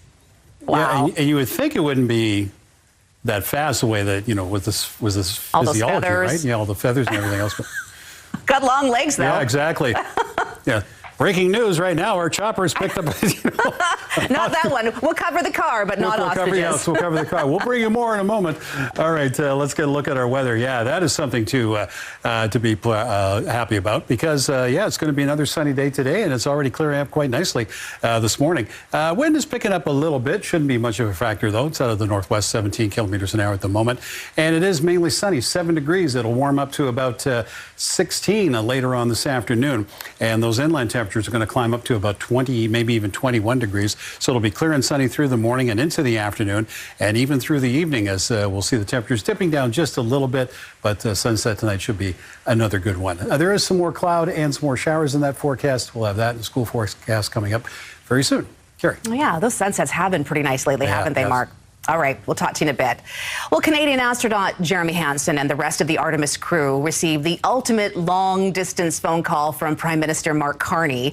CTV's Genevieve Beauchemin on the chat and the gift Hansen is bringing back with him. We've all been watching and inspired. Prime Minister Mark Carney dialed up Canadian pride as he reached astronaut Jeremy Hansen and his 3 American colleagues en route back to Earth. And his first question about collaboration, a nod to Canada-U.S. relations, well, in space. I mean, this is such a unique example for the world and beyond. You can see we got our flags here together. We're better together. Carney did have a pointed question regarding a jar of Nutella that was spotted floating through the capsule earlier in the mission. One point of reassurance that the preference is for maple syrup over Nutella on your pancakes in the morning. I hope. Absolutely, sir. I can send Christina to get the syrup right away. That's the syrup floating by. Moments of levity mixed with talk of the risks of spaceflight and what the mission has meant to so many Canadians. All of you 4 have been really, really good news. Industry Minister Mélanie Joly also spoke to Hansen about good news in space at a time of difficult news here on Earth. A moment of unity in the midst of difficult geopolitical times. Before you leave us, Prime Minister, I did want to show you this. Hansen also had a gift for Carney, a patch, that maple leaf that has been so proudly flying in space. So I wrote your name on the back, well, your title on the back. Make sure that it gets to you. Carney also said he was proud to hear French spoken in space and issued an invitation to the crew to come to Ottawa once they're back on Earth. Genevieve Beauchemin, CTV News, Longueuil, Quebec. Well, artificial intelligence is showing up in all parts of our lives, but that comes with new warnings.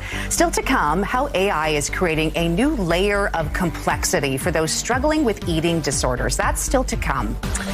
But first, as Iran claims it has stopped shipping through the Strait of Hormuz, what does this mean for the fragile ceasefire with the United States?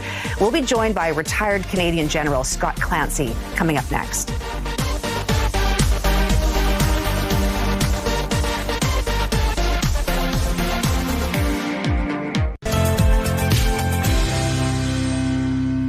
Israel's latest attacks on Lebanon is raising questions about an already fragile ceasefire between the U.S. and Iran.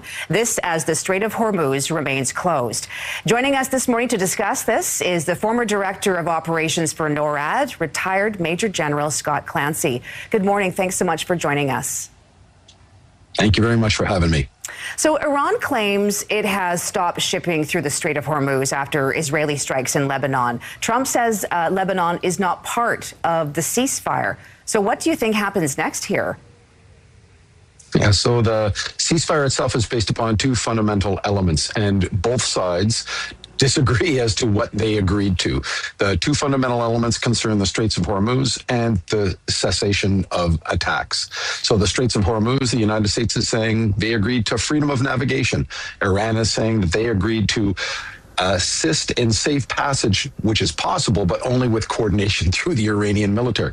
And then on the ceasefire, the Americans believe that it involves only Iran, whereas Israel is saying that it involves, and Iran is saying that there's a problem there as it pertains to Lebanon. This, and then when you combine that with the facts of what's happening in the Gulf this morning, as of Thursday, there's been no retaliatory strikes from Iran around the Gulf. Israel has ramped up its strikes in Lebanon, and they've reclosed the strait. So this puts everything in a very tenuous position. U.S. allies are in support of the ceasefire, but Prime Minister Mark Carney said yesterday that peace in the Middle East must include Lebanon. Do you think that this issue could cause Trump to change his mind or for allies to withdraw their support? No, this is going to be the real sticking point. I think you've latched right onto it, Carrie, that so Israel is now going to be the main impediment to the United States' ability to seek a real resolution that provides for freedom of action through the Straits of Hormuz, as well as long-lasting peace. And Iran feels that they're in a very strong position of negotiation here. America's ability to influence and or control Israel as it pertains to Lebanon is going to, and Hezbollah specifically, is going to be very problematic. Israel's never going to agree to a ceasefire with Hezbollah because Hezbollah is never going to abide by any ceasefire. They never have in the past. What that means is that Iran feels that it's resilient. It's going to be able to withstand the United States' negotiation, and these negotiations are going to be protected. To be clear, this is the first time that the U.S. Vice President has ever entered into face-to-face negotiations with the Islamic Republic of Iran. The U.S. claims that they've exceeded its core military objectives in Iran. What are your thoughts on that? So this is the obfuscation of the objectives from the beginning of the conflict. When President Trump started this at his press conference just after the conflict started, he stated four goals or objectives for the conflict. Started with the eradication of their nuclear program, the degradation and eradication of their ballistic missile program and its production, their destruction of their Navy, and then their ability to export terror worldwide. I think they've achieved some things on the ballistic missile front, degrading their ability to do that and strike out around the Gulf and maybe a little bit further, but they haven't destroyed it completely. And they have destroyed a significant portion of the Iranian Navy, but not all completely. The others have remained elusive. They have not executed regime change, which, got floated partway through the campaign. And they definitely have caused the problem in the Straits of Hormuz. So from an objective point of view, they're worse off than when they started. We're almost out of time, only have about 20 seconds, so I hope you can be brief. But we know that President Trump will not be part of the negotiation team heading to Pakistan this weekend. J.D. Vance will be leading those talks. Do you imagine that these talks will lead to any kind of long-term stability in the region? Well, I don't know if the sides are very far apart. What I do know is these will not be negotiations the last 2 weeks. It took 2 years for the Obama, administration to get a deal the last time. These are going to be protracted negotiations, and you're going to see extensions to that ceasefire, hopefully involving some clearance through the Straits of Hormuz. We will be watching. Retired Major General Scott Clancy, former Director of Operations for NORAD. Thanks so much for your perspective this morning. Appreciate it. You have a great day. You too. Well, do you have trouble meeting new friends as an adult? Get over the hump. Remind yourself that you do have the courage to do it. And I'm telling you, it'll be well worth it.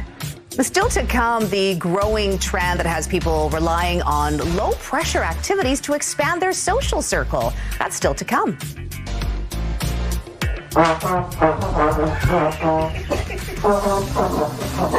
And this performance definitely not music to the ears of these dogs. Your Thursday morning sidebar is just ahead.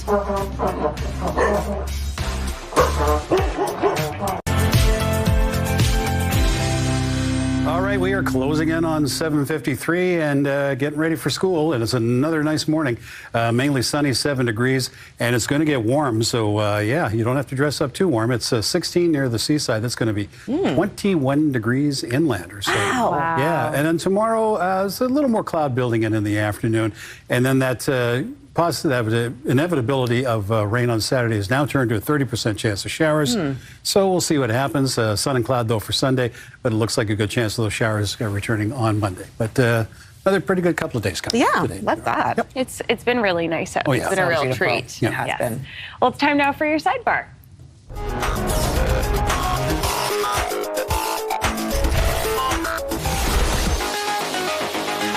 And we kick things off with the most unexpected dancing duo.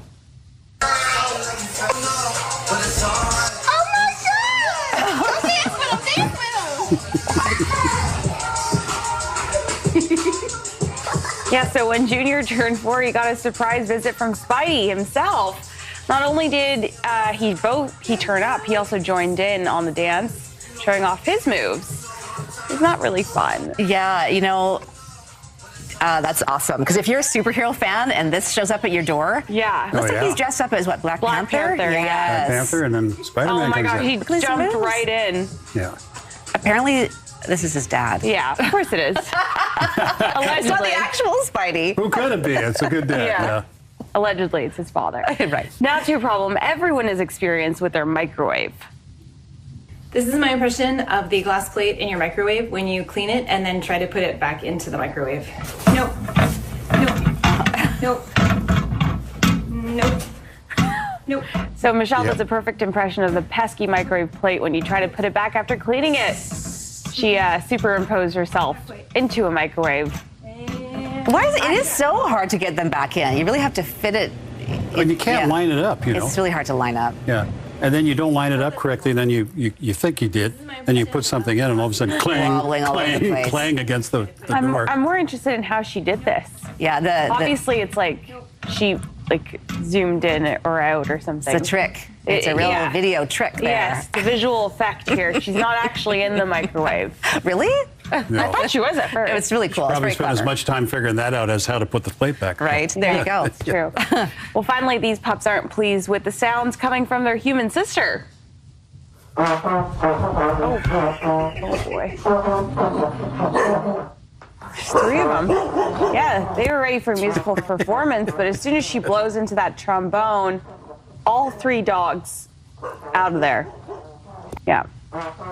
Maybe it sounds like one of their nemesis out on the dog trail. Oh my goodness! I can't believe they have 3 golden retrievers. That's a lot lot of hair. Oh yeah. Right? Ground. And a trombone player in the house. My goodness, that's a full house. Yeah. That is a full house. Ah, fun. Yeah. Try finding some quiet in that house. No kidding. Cute though. And that's all for your sidebar. Thanks, Mona. Well, we occasionally hear about cougar encounters in BC, but rarely like this. You just don't even really know what to think. I instantly just grabbed my phone and it was like, no way, a cougar. No way. What a family out on their boat are saying about this rare experiencing a swimming cougar near Vancouver Island. Oh my gosh, that is still to come. It is a confidence vote, absolutely, because this is work that we have to do. Well, there's a looming showdown over the province's decision to pause legislation on Indigenous rights. Why the Premier believes it will pass. And breaking news, a helicopter has removed that Volkswagen Beetle that had been suspended on a rock face near Squamish. We'll have a live report from the scene. Coming up, your top stories are next.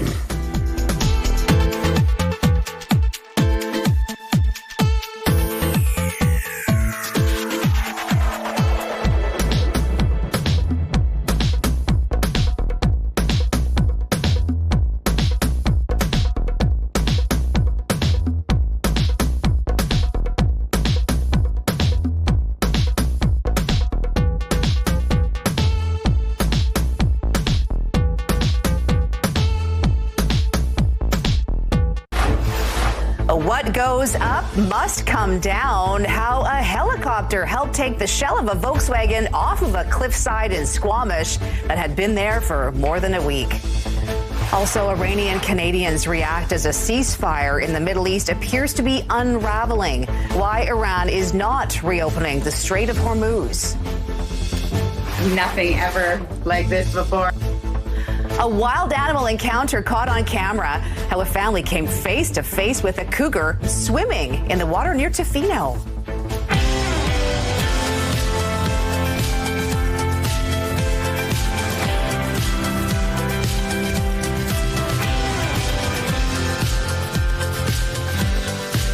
Well, good morning, everyone. It's Thursday, April 9th. Welcome to Your Morning Vancouver. I'm Carrie Adams. We begin with breaking news out of Squamish as the shell of a Volkswagen Beetle that was suspended on a rock face south of the Squamish Chief has finally been taken down. Our Yasmin Gandam joins us now live from Squamish this morning. So, Yasmin, we saw it happen live right here about half an hour ago, a helicopter swooping in to lift it off. And after a week of trying to figure out how to get the prank car down, it appears it was a success. Good morning, Carrie. Yeah, you saw it happening live, that helicopter coming in, picking up the car and bringing it down the mountain. And you can see what is left of that car right behind me here.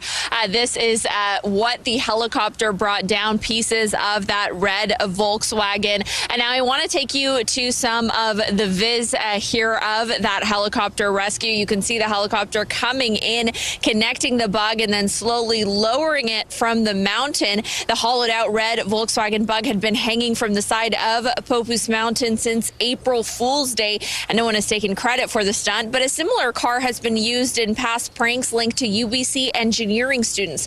Squamish Mayor Armand Herford says the area is a sacred place with important cultural meaning to the Squamish Nation, adding, quote, "This is an area that deserves respect," and that wasn't the case here.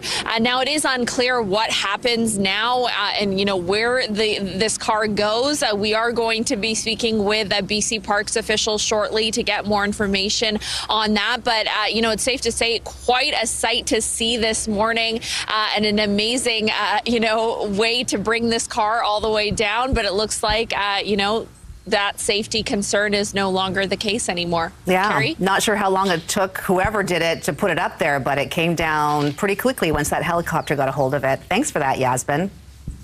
All right, well, First Nations leaders from across BC are holding an emergency meeting today. It is to plan a strategic response to the government's proposal to pause parts of the Declaration on the Rights of Indigenous Peoples Act, known as DRIPA. Many First Nations leaders are upset about the Premier's plan to pause portions of DRIPA for up to 3 years to allow the Supreme Court of Canada to weigh in on it. They see it as a major step back in reconciliation. Premier David Eby says it's necessary to limit litigation exposure against the government, but First Nations leaders say the plan will trigger more lawsuits and protests. Obviously, litigation is a route that First Nations can take, and there's over 200 First Nations here in British Columbia, and I'm telling you, the majority are very frustrated and angered what the leader of the NDP party, the Premier himself, is doing. I understand why First Nations leadership are anxious about the fact that the province has to put sections of the Act on hold. Eby has coupled the bill with a confidence vote, meaning if it doesn't pass, the government would fall, setting the stage for an early provincial election. He says he's confident, despite having just a one-seat majority, that the bill will pass. Well, it is only the beginning of April, but BC wildfire crews are already busy fighting an out-of-control grass fire in a remote area south of Merritt. It is one of 20 fires to spark this month alone. The fire broke out yesterday and is already 150 hectares in size. This comes as experts from across the province are gathering to talk strategy and prepare for the wildfire season. The 5-day wildfire training and resiliency summit started in Victoria yesterday, bringing together all levels of government, fire departments, emergency crews, scientists, and researchers. This week that makes the difference in evolving our organization, but more importantly, the province and the public of BC towards a future that is more resilient to wildfire.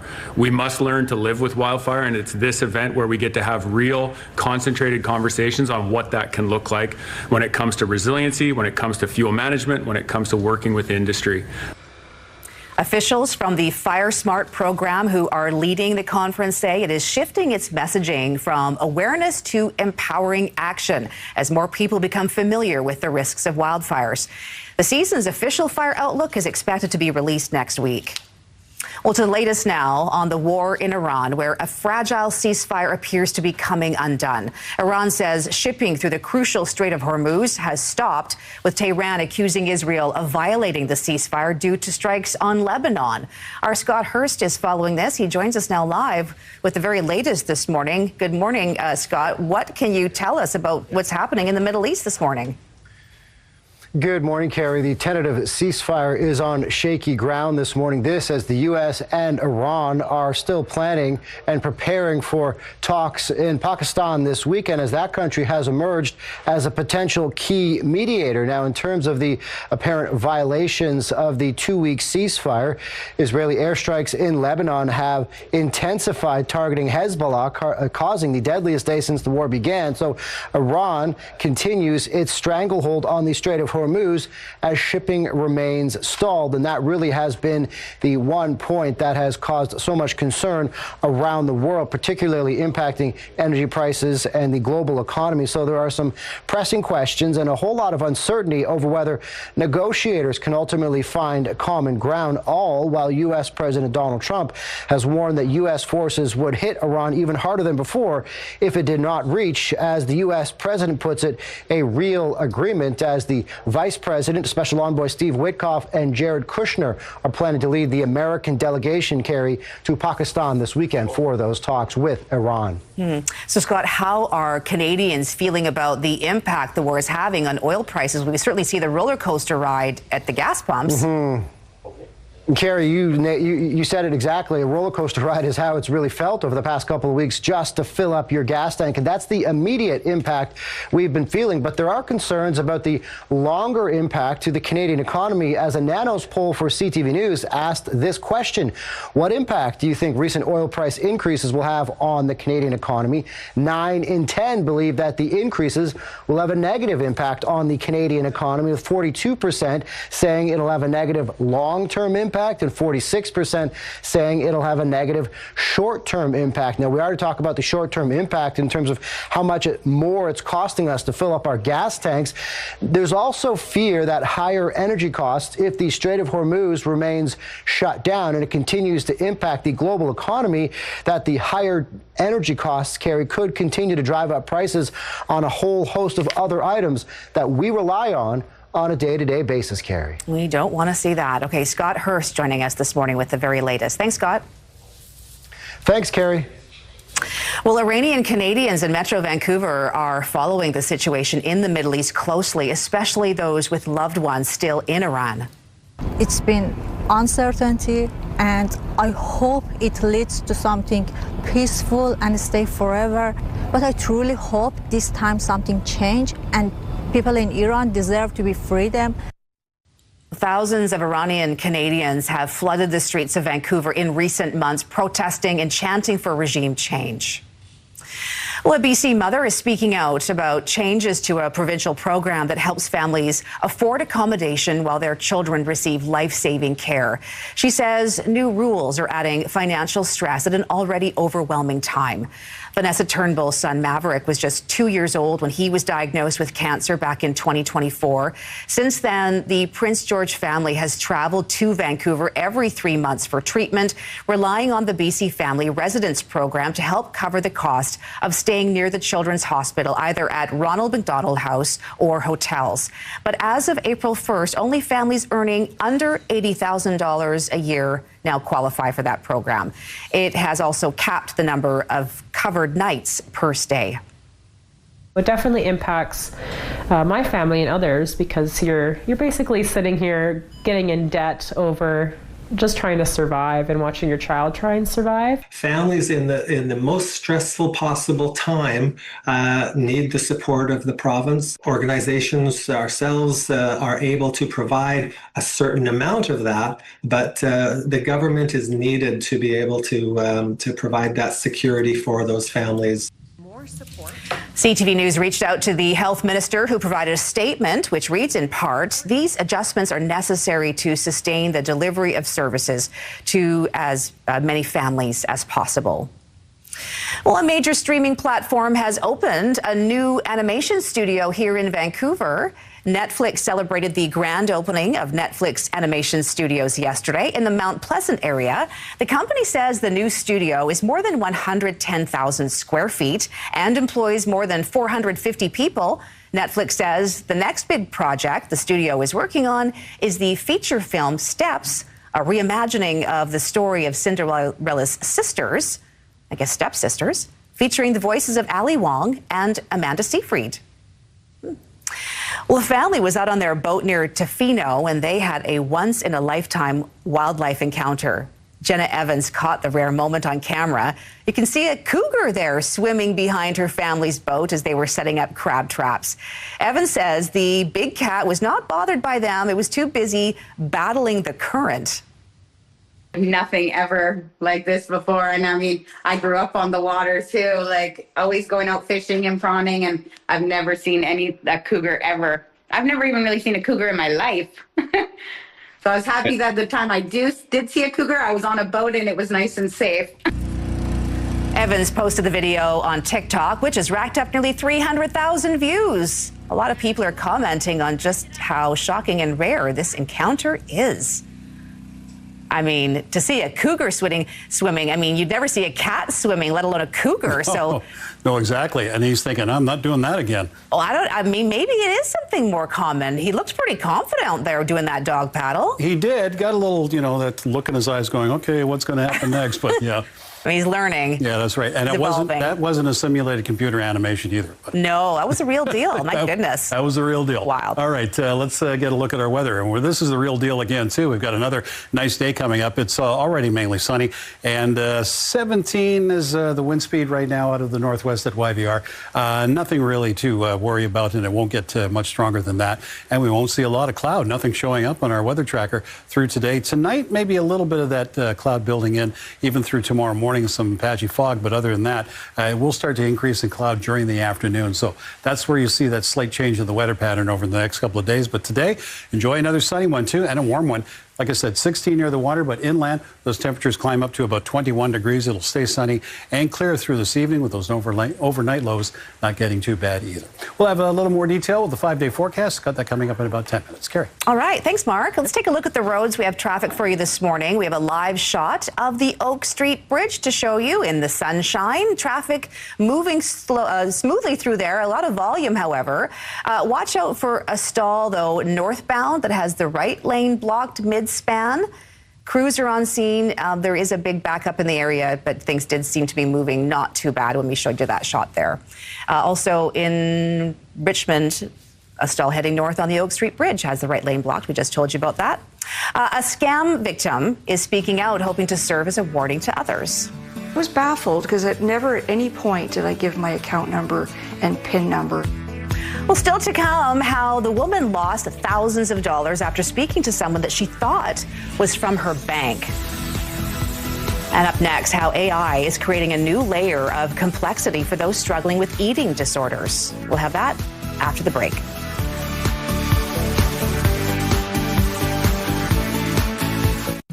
All right, time now for this morning's Skywatch. Let's head back up to Grouse Mountain and take a look from the top of the mountain. Sunny up there, too, and sunny right across Metro Vancouver, including downtown, and looking at Burrard Inlet and English Bay. CTV Skywatch is brought to you by Kermac Collision and Autoglass, the name you'll remember when it matters. Kermac cares for kids. Well, there are growing concerns about artificial intelligence being used for health or mental health advice. Recent research is suggesting that it might do those seeking support for medical issues more harm than good. The Looking Glass Foundation, which supports those affected by eating disorders, is highlighting the risks of relying on non-human assistance. And joining us this morning from Looking Glass Foundation is Executive Director Lisa Brooks and Clinical Counselor Claire Hunter. Good morning to you both. Thank you for being here. Thanks for having having us. Yeah, it's such an interesting thing. And I'm wondering, Lisa, first of all, how often you see people turning to Looking Glass seeking assistance for an eating disorder who have already sought the assistance of artificial intelligence. Yeah, I mean, AI tools are part of everyday life, and young people in particular. So it's not surprising that people are turning to AI, but we're hearing directly from people who are using our services that the responses that they're getting aren't helpful. They are repetitive, they are impersonal, and they don't take into account that individual person's lived experience. They're responding kind of more generally, and they are, you know, fed by information and diet culture that is out there that gets reinforced by AI, which creates harm for people who have an eating disorder. And so they're telling us that they're coming back to Looking Glass, that they're seeking real support from a human, from a peer support mentor who has walked this journey, from a counselor who can help them process the issues that are causing them distress. Yeah, Clara, you deal one-on-one with a lot of people who are seeking support through Looking Glass. When you hear about the use of AI, I mean, what are the risks of people seeking help through those platforms? And also, is there a way that, what are the reasons, I guess, that people are choosing that as support instead of with a live person? Totally, yeah. I think there's a few reasons that people turn to AI. One, therapy is expensive. Getting support from a dietitian is expensive. And programs like ours, they offer lower cost support, but people might not know where to look. And AI is readily available. You can do it from home. It can be really scary to reach out for help. So it can kind of give people this really accessible, kind of safe feeling way to look for support. But like Lisa said, there's a lot of things that can be not so helpful about it. One being that relationships are super important in recovery, and AI can't provide that in the way a therapist can, or a dietitian, or a peer support worker. And the other being, again, as Lisa mentioned, that we live in a diet culture, and AI is sourcing data from that cultural context. So people are likely to receive responses that can affirm the biases, the information that, or misinformation, I suppose, that tends to cause eating disorders in the first place. Yeah, and you said that eating disorders thrive in isolation. Can you expand on that? Yeah, definitely. Eating disorders tend to take over a lot of people's life. It tends to cause people to pull away from the people that are important to them, from the things that they would otherwise enjoy doing. And that makes them lean more and more on the eating disorder to cope. It's a bit of a cycle. Vicious cycle. Yeah, totally. Yeah. So having relationships with people who care about you, who are there to listen, is really critical. It's really important. Yeah, okay. I know that fundraising is really important to Looking Glass, and you have a big gala coming up, which I'm so honored to be participating in as an MC. I think it's like my third year, Lisa, that I've been doing it. So really, really grateful for the opportunity. This morning, the gala, which takes place next week, this morning, the live auction actually opens this morning online. Tell us a little bit about that. Yeah, so we raise a third of our budget every year through this event, both live at the event, but also through our silent auction. And as you just said, it's live today. There are so many great items. People from anywhere in BC can bid on them, and please help us raise money so that we can be there when someone reaches out for support in that human way. Yeah, these are valuable resources that, as you mentioned, they do require resources, and so I know this is a big fundraiser for Looking Glass. And I want to take the time to thank you for coming in and speaking with us about some of the challenges that you're facing at Looking Glass when it comes to treatment. Thanks for that, Lisa Brooks and Claire Hunter. Thank you. Looking forward to the gala next Thursday. So are we. Thanks for coming in.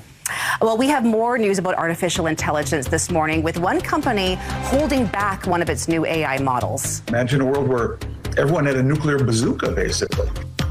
Why the company itself has concerns, saying it's too powerful to release to the public. Get over the hump.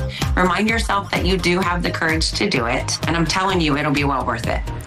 So have you heard of something called soft socializing? Up next, the growing trend that has people relying on low-pressure activities to find friends as an adult.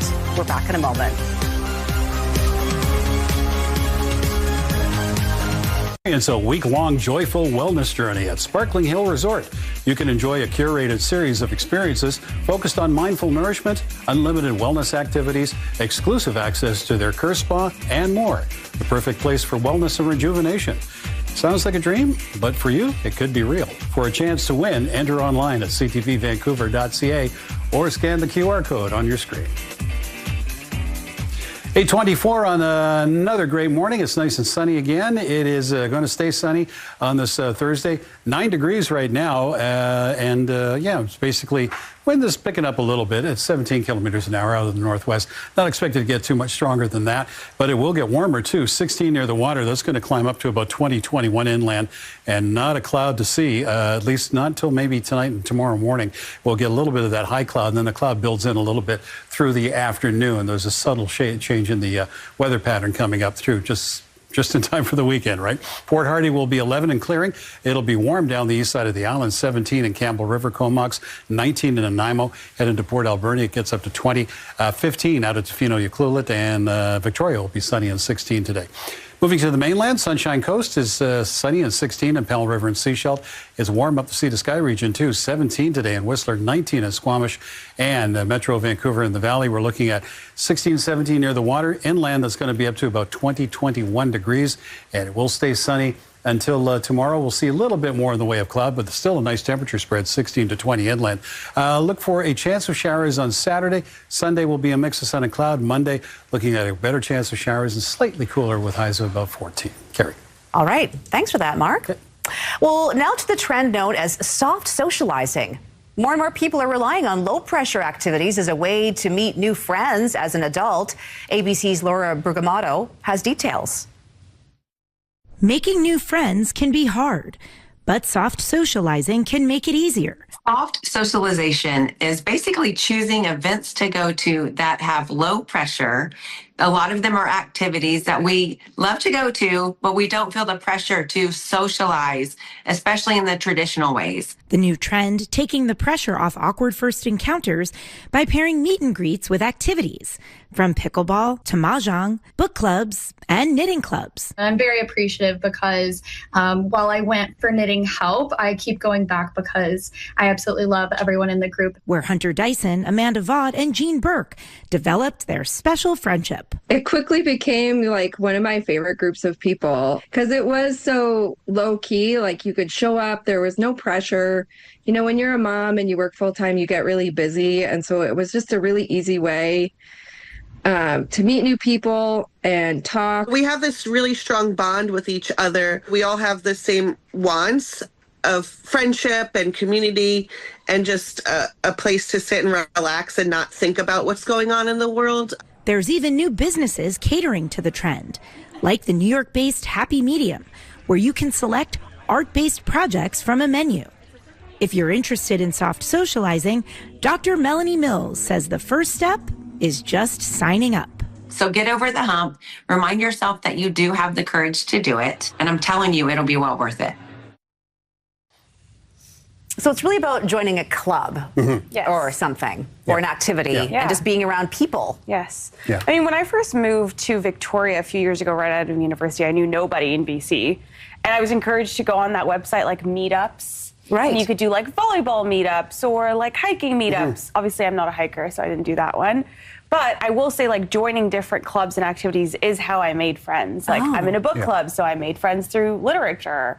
And I really want to take golf lessons. I have to make friends through that. And maybe people are still intimidated because, oh, what if I don't really know that, or I was never quite good at that, or what if I fail at that or don't enjoy it? I think you should put all those out of your mind and just go and see what happens, right? I think I'm in a stage right now where I'm also looking for new friends, because a lot of my friends that I have they're in relationships, and so they're doing different things, they're doing things with their partners, traveling, etc. So your kids are getting older. Kids are getting older. I'm like, You're doing pickleball. I am doing pickleball, Did you make any friends? I'm soft, what is it called? Soft launching or pickleball creating soft friends, what is it called? That's right. Soft launching. Soft socializing. Soft socializing. Oh, soft socializing. Socializing. Yeah, I haven't made any friends so far, but nice people. Yeah, there you go. Okay, so All right, I have a view of the Okanagan this morning. I bet they're playing pickleball out there. I bet they are. Gorgeous weather out there, especially in the Okanagan. Blue sky, can't go wrong there. Here now is a look at your top stories.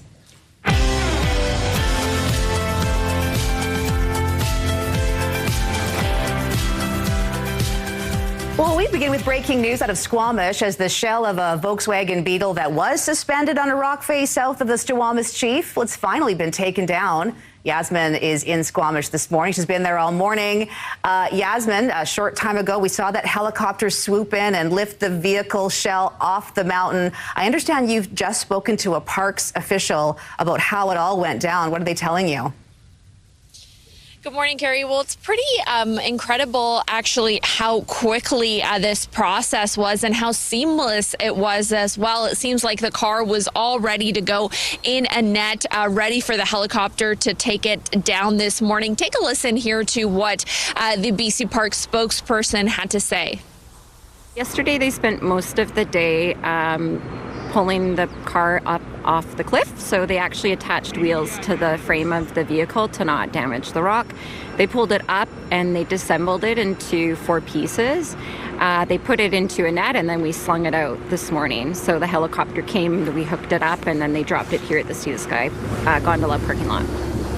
You can see the helicopter coming in, connecting the Bug, and then slowly lowering it from the mountain. The hollowed out red Volkswagen Bug had been hanging from the side of Popup Mountain since April Fool's Day. While no one has taken credit for the stunt, a similar car has been used in past pranks linked to UBC engineering students. Squamish Mayor Armand Herford says the area is a sacred place with important cultural meaning to the Squamish Nation, adding, quote, "This is an area that deserves respect," and that wasn't the case here. And now the area has been closed due to safety concerns, but we have been told that it will reopen this afternoon. And now the pieces of the car that are behind me will be sent to a junkyard where they will be disposed of as well. Carrie? It's quite the production. Yasmin Gandam joining us this morning. Thank you. Well, we have an update now on the status of Maya Gabala, the 12-year-old that was severely injured after the mass shooting in Tumbler Ridge. On social media, Maya's mother says Maya is out of the ICU. She's aware and seemingly stable. She writes, "Are we out of the woods? Maybe." She adds, with the looming fear of darkness subsiding, we can finally consider life and what it may look like. She concludes that by writing that Maya's sister, Dahlia, laid on Maya's stomach during a recent visit, and Maya responded by putting her hand on Dahlia in what her mother calls a beautiful moment. Well, turning now to outer space, Prime Minister Mark Carney spoke about Canadian pride and cross-border unity during a call with the Artemis 2 astronauts. Canadians are so proud of what you're doing and the collaboration, and I just want to have a chance, if I may. I'm thrilled. I'm absolutely thrilled to be speaking with you, Jeremy, and the crew. The Prime Minister told Canadian astronaut Jeremy Hansen about the thrill of seeing the maple leaf on display in the spacecraft. He called the mission an example of Canada-U.S. cooperation. Hansen promised to give the Prime Minister a maple leaf patch that has been flying in space after the crew returns to Earth.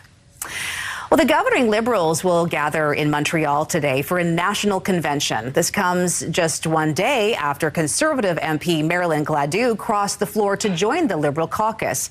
Gladue, the longtime Conservative MP from southwestern Ontario, is the 5th MP to cross over to the Liberals, the 4th former Conservative to join the government. That brings Prime Minister Mark Carney to within 1 seat of a majority government.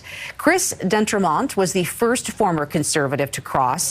Appearing on Power Play Wednesday, he was asked if other Conservative MPs are questioning Pierre Poilievre's leadership.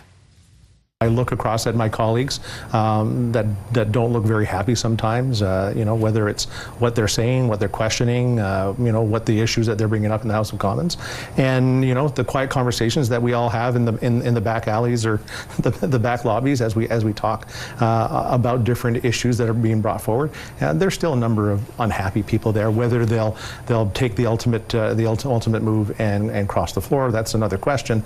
But there's still some people that are upset. Adding to the drama around the Liberal National Convention are Monday's federal by-elections. 3 seats are up for grabs, 2 in Ontario, 1 in Quebec. A win in any of the ridings would give the Liberals 172 seats in the House of Commons, the minimum number for a majority. A Canadian woman is sharing her story after she lost thousands of dollars to a scammer posing as someone who she thought was from her bank. CTV's Alex Karpa has more. Now, these are the copies of the exact check. Lisa Taryn has been left with nothing after she says scammers posing as her bank drained thousands of dollars from her account. It is truly dumbfounding. On February 12th, Taryn received a call from someone claiming to be from TD Bank about fraudulent charges. The caller, who seemed to know her account details, had her confirm a text message. She later learned she was not dealing with a TD employee, but a scammer, and her account had been breached. I was baffled because at never at any point did I give my account number and PIN number. In total, she lost $4,650, and with no reimbursement from the bank, she was forced to turn to her 91-year-old mother for help. I wouldn't have had any money for my rent, my food, my transportation, my medication. Experts warn fraud is increasing here in Canada, whether it's a phone call, a text, or any email. Staying vigilant is key to avoiding becoming the next victim. According to the Canadian Anti-Fraud Centre, Canadians lost over $704 million to fraud in 2025, which is up from $638 million in 2024. Fraud losses since 2022 have also surpassed $2.4 billion. We're seeing that, fraudsters now have more personal information when they're calling victims to make it more believable. Tech analyst Carmi Levy says scams are becoming more sophisticated. This is bad, it's getting worse, and we're not doing enough to stop it. This check. Taryn is hoping her story is a warning to others, showing just how costly one simple mistake can be. Alex Karpa, CTV News, Winnipeg. Well, to Florida now, where a suspect in a bank robbery has been arrested after leading police on a dangerous chase through a residential neighborhood. Police say a man had entered a bank in Broward County Wednesday and gave a teller a note demanding money before he took off from the scene. The suspect was driving that red vehicle you see on the screen, weaving around parked cars, even bursting through a construction barricade. There it goes. Police eventually used a pit maneuver on the vehicle, sending it crashing into a wall. The suspect, a 56-year-old, was taken to hospital and then later booked into jail. In California, a fire has broken out in a warehouse full of paper products in what police believe is a case of arson. And as ABC's Hannah Bata explains, the suspect allegedly recorded himself lighting the blaze. This morning, police investigating this video appearing to show the start of a massive fire that destroyed a Kimberly-Clark warehouse outside Los Angeles this week. All you had to do was pay us enough to live. The footage posted on a Facebook account that appears to be associated with the arson suspect, an employee of a third-party distributor for the company, according to a coworker. There goes your inventory. The warehouse filled with paper products from Scott to Kleenex to Huggies diapers, a worker told ABC, all that inventory further fueling the inferno. The resulting blaze burning for hours, tearing through the 1.2 million square foot distribution center around the size of 11 city blocks. Flames seen for miles, the roof collapsing. The fire behavior that they were experiencing inside and the rapid spread of that fire for such a large building to move that quickly, that was one indication that it could possibly be an arson of nature. Officials say about 20 employees were inside at the time. One person initially reported missing. That employee was later found. We did make a connection that employee that was missing and found was confirmed to be the suspect. That suspect, 29-year-old Chamel Abdul Karim, was arrested on multiple felony arson-related charges and is currently being held without bail.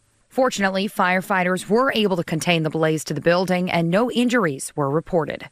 Hannah Bata, ABC News, New York.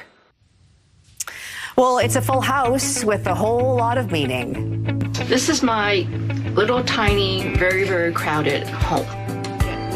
Still to come, why a Vancouver woman's apartment has been filled with boxes for more than a decade. We'll have that still to come.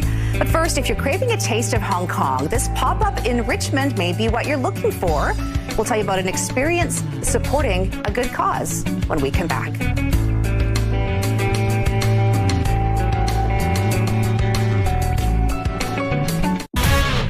Hi, everyone. Mark Rowe inside the Sports Center newsroom with your must-see moment from Wednesday. For it, we go to Champions League. Atletico Madrid with a free kick against Barcelona. And check out the strike from Julian Alvarez, who picks the top corner.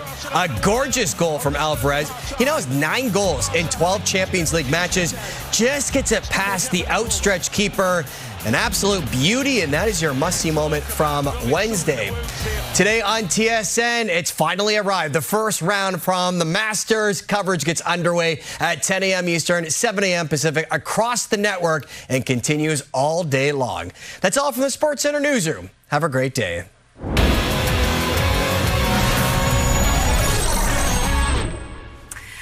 Well, experts and tech gurus are raising new concerns about the power of artificial intelligence and global security. It comes after the AI company Anthropic held off releasing its new model to the public out of concern over what it could do, potentially crippling computer networks. Here's ABC's Olivia Rubin.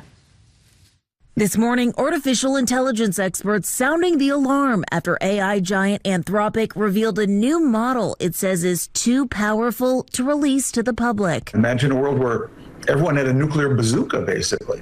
Anthropic says its new model, called Claude Mythos, can identify software vulnerabilities with ease, finding thousands of security issues across nearly every major operating system and web browser. And in something out of a sci-fi movie, Claude Mythos was placed in a secure environment with no internet access, managing to break out. During testing, Claude Mythos Preview broke out of a sandbox environment, built a moderately sophisticated multi-step exploit to gain internet access, and emailed a researcher while they were eating a sandwich in the park. Experts say in the wrong hands, this technology could be used to exploit electric grids, hospitals, and even military systems. Now, instead of releasing Claude Mythos to the public, Anthropic is releasing it just to a small number of companies, including Amazon, Google, and Apple. The goal?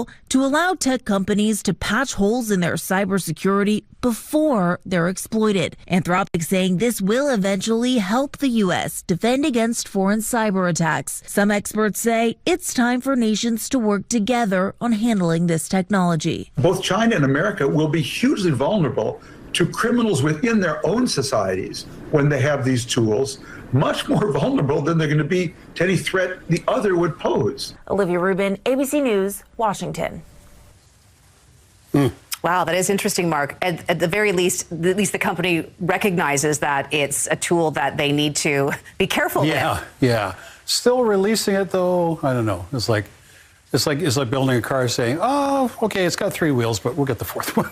Yeah. Right? Yeah. Well, I mean, they're holding off for now. We'll see how long it takes before they do release that, but we'll be watching that story. Okay, let's watch. Okay. Nothing wrong with our weather systems right now, too, either. They're giving us exactly what we want, what's going on outside. It's nice and clear. It's sunny, 9 degrees. Wind is, it's pretty light out of the northwest, 17 kilometers an hour. So, yes, it's picking up a little bit, but not expected to get that much stronger through the day. What is expected, though, is we'll get a high today of about 16, and our average around this time of year is 13. That's what we were last year. Our record on the state set in 1949 was 19 degrees, and sunset tonight at 7:56. So another good evening for sunset. Says no cloud. We're not tracking anything through the day. Tomorrow we'll get a little bit of high cloud, maybe some of that patchy fog as well.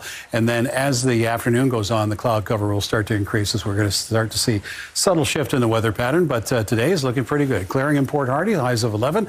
The east side of Vancouver Island will be sunny. 17 in Campbell River Comox, 19 in Nanaimo. Into Port Alberni it'll be 20. Out of Tofino Ucluelet, 15. And sunny for Victoria and 16 degrees. 16 and sunny across the Sunshine Coast. Warm up the sea to sky region, 19 in Squamish, 17 in Whistler.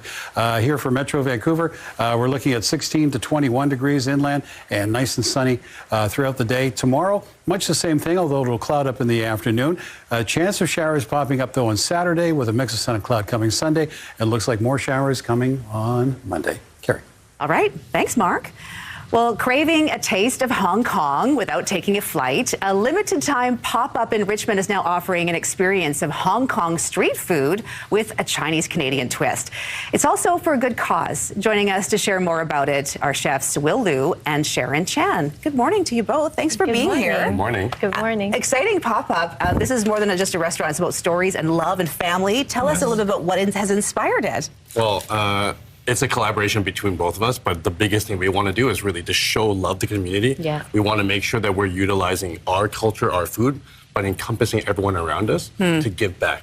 So the proceeds, everything we're doing is actually for Richmond Hospital Foundation. Okay, tell us a little bit about what people can expect at the Popup, Sharon. Yeah, so all like Cantonese forward, because my family, I grew up in Hong Kong. I born in Toronto, so it's like more Chinese Canadian lens through our food. So share all the love from my family, recipes, and also Chef Will's families as well. Incredible. And you brought in a big spread here. Yeah. This looks absolutely, this is just like a taste of what you can expect at the Popup? It's a small taste. Okay, that's a very small taste. Well, it's like a big taste here, but it's small for what people can expect. So it's happening at the Fairmont Hotel at the airport, is that right? Yeah. So it's on starting tomorrow all weekend, and then the following Friday, Saturday, Sunday as well. Yeah. Okay, so you're doing some dumplings here. Yeah. Then you're going to show me how you do that, and then I'll try and do one. Yeah, let's try. So 3 of us.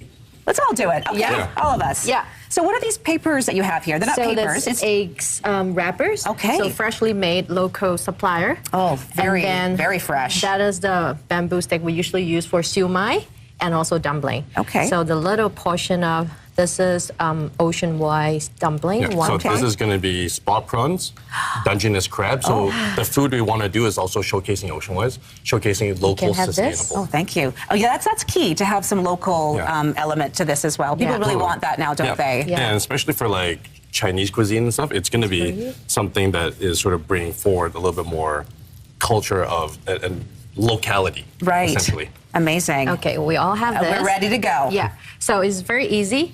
You hold like this. Okay, it's like a little pocket. Yeah. Okay. And then on the left side. Oh, the left side? The corner. Okay. Oh, we're pinching it up. Okay. Yeah, I found an easy way. I did it wrong already. It's then here, and then put in your little hands and squish it. Oh, I'm squishing it the wrong way. Yeah, it's easy. You can do that too. Doing this. Someone do this too. So it's like a little cute pocket. I got it. Yeah, nothing's falling out. Okay, perfect. Yeah. So and what is the powder that it's in here? What is that? Just the starch mix, so just keep it from sticking together. Oh, amazing. Yeah. Okay, and so would those be deep fried, or they would just be cooked? We can deep fry them. We can also, basically what we're doing is blanching them, boiling them. Yeah. And then that just brings out the flavor in a more cleaner sense. Oh, wonderful. So that's the finishing product. Oh, it's okay. That looks beautiful. That is gorgeous. And what are some of the other things you have here? So this is going to be sable fish and wild pink scallop typhoon shelter style. So very classic Hong Kong style dish. It looks spicy. Is it spicy? It looks spicy. It's not too spicy. Okay. So maybe after the break you can. I'll try it. We'll be trying it. All right. This one's local pork, char siu style, but we done it with the maple honey glaze. On top of that, it's going to be a ginger scallion sauce. And these are siu mai, pork and shrimp. We did sweet soy on the bottom, a scallion oil to finish, and then Sharon's XO sauce. Wow, this is incredible. So you talked about the local produce, and this fundraiser is for the Richmond Hospital, as we mentioned. But you understand you're having a lot of local artists and other people there that are sort of part of the community that are really bringing this all together. Tell us about that. Well, I think we're really lucky because within the work that we do as food, it brings everyone together. And so within the community, we have, like you said, music, artists. We have so many people donating their performances. We had multiple artists, Marie Huey, Caleb Jen. All these people just came in and when we did the fundraiser, they put on a performance related to Hong Kong, but also bringing in BC culture. It sounds like it's going to be a real experience then at this pop-up. Yeah. I love this. And so how do people get more information? Is there a website? Yeah, a website. It's on the, I think Sharon can share it. It's on Fairmont. So it's a Fairmont website. It's called One Time Mama. Yeah, so we can search it, and and also there's $1 transaction. Every transaction donated to So we did a big Richmond fundraiser Hospital. to start. We did 3, and so those proceeds will go to the Richmond Hospital Foundation. Yeah. But as we continue, each order we're making actually is giving money back to the hospital. Yeah. Incredible. Well, it's wonderful that you're doing that for the community, and for the Richmond Hospital is grateful. And this looks fantastic. Thank you so much. Good luck. Thank you. Yeah, our pleasure. Yeah, everyone sounds like it's going to be a good one to check out. The pop-up is on, as we mentioned, at the Fairmont Richmond until April 18th. All right, we're back after a short break here on Your Morning Vancouver. I'm going to eat. Definitely going to try one. Which one should I try? Welcome back. I just ate the sablefish from that Popup that's happening in Richmond. It smells so amazing. Good. You guys got to try it. I can't wait to eat the sablefish. Yeah, we got a feast here. Yeah, exactly. Okay, well, a new kind of club has opened in Amsterdam that's all about having a digital detox. It's connecting with yourself through creative activities or reading or writing or puzzling. So really something that makes you slow down and reflect, go inwards. So this digital detox is in an old church where the service is all about no service. Participants hand in their phones at the door, and then they join a 2-hour-long creative session. It's the latest event by the Offline Club, which hosts gatherings all over Europe. That one girl didn't look... She didn't look happy? No. She's wondering, who's texting me right now? Where's my phone? Yeah, exactly. Oh boy. Well, scary moments rather for passengers on board a small plane in the eastern U.S. when a cabin door opened mid-flight. This is pretty wild. Video taken from the plane shows it flying with its partially open door while passengers remained calm. Shortly after departing from Nantucket, Massachusetts, on Monday morning, the plane experienced an issue in which the upper portion of the main cabin door opened. The plane continued to operate normally, and then it returned and landed safely. Wow. Maybe we don't need doors as much as we think we do. Maybe. No, we need the doors. Well, in that case, yeah, I'd like the door, please. Yeah, for sure. Finally, this morning, Adam meets a Vancouver woman whose home is filled with boxes of other people's things. It's a labor of love rooted in loss. In this morning's Sawatsky sign-off.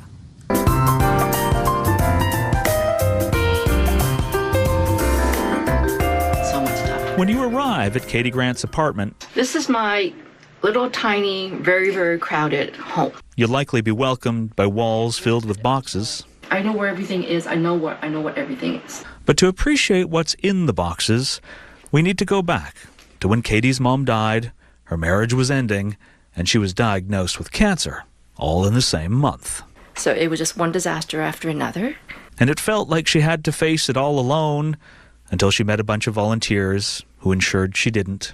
It feels pretty good in the sense that somebody cares. So people you don't know care. Their selflessness proved so impactful, Katie felt compelled to pay their kindness forward, but was unsure where to start. And then one day someone asked me, said, I have all these books. Can you help me figure out what to get rid of it? So Katie made some calls, found a charity that would benefit, and delivered them the books, which led to doing the same with dishes, and then clothes, and before she knew it, her apartment was full of all sorts of stuff. It's a monster project now. It's a monster project. It's what Katie spends 60 hours a week doing, on top of working a full-time job, accepting things that people no longer need before organizing them at home and delivering them to more than 40 organizations that do. And then we come back and we start all over again. And how does that feel for you? Exhausting. Yet Katie's been doing this for more than a decade. If you really want to really feel good, give yourself. And now that her cancer's in remission, Katie's feeling grateful for the opportunity to use this second chance at her life to make others' lives better. I know I can make an impact, and I want to keep doing it as long as I can. Because although her apartment is packed, her heart is even fuller. Adam Sawatsky, CTV News, Vancouver. Incredible. Wow. Yeah, what a story. And enjoying the Hong Kong Yes, pop-up goods that's all here. we're doing. Yes. Make sure you check it out this weekend. It's a great way to end a show, right? Eating? Great way to end the show. Happy Thursday. We'll see you tomorrow. What they said. Well done.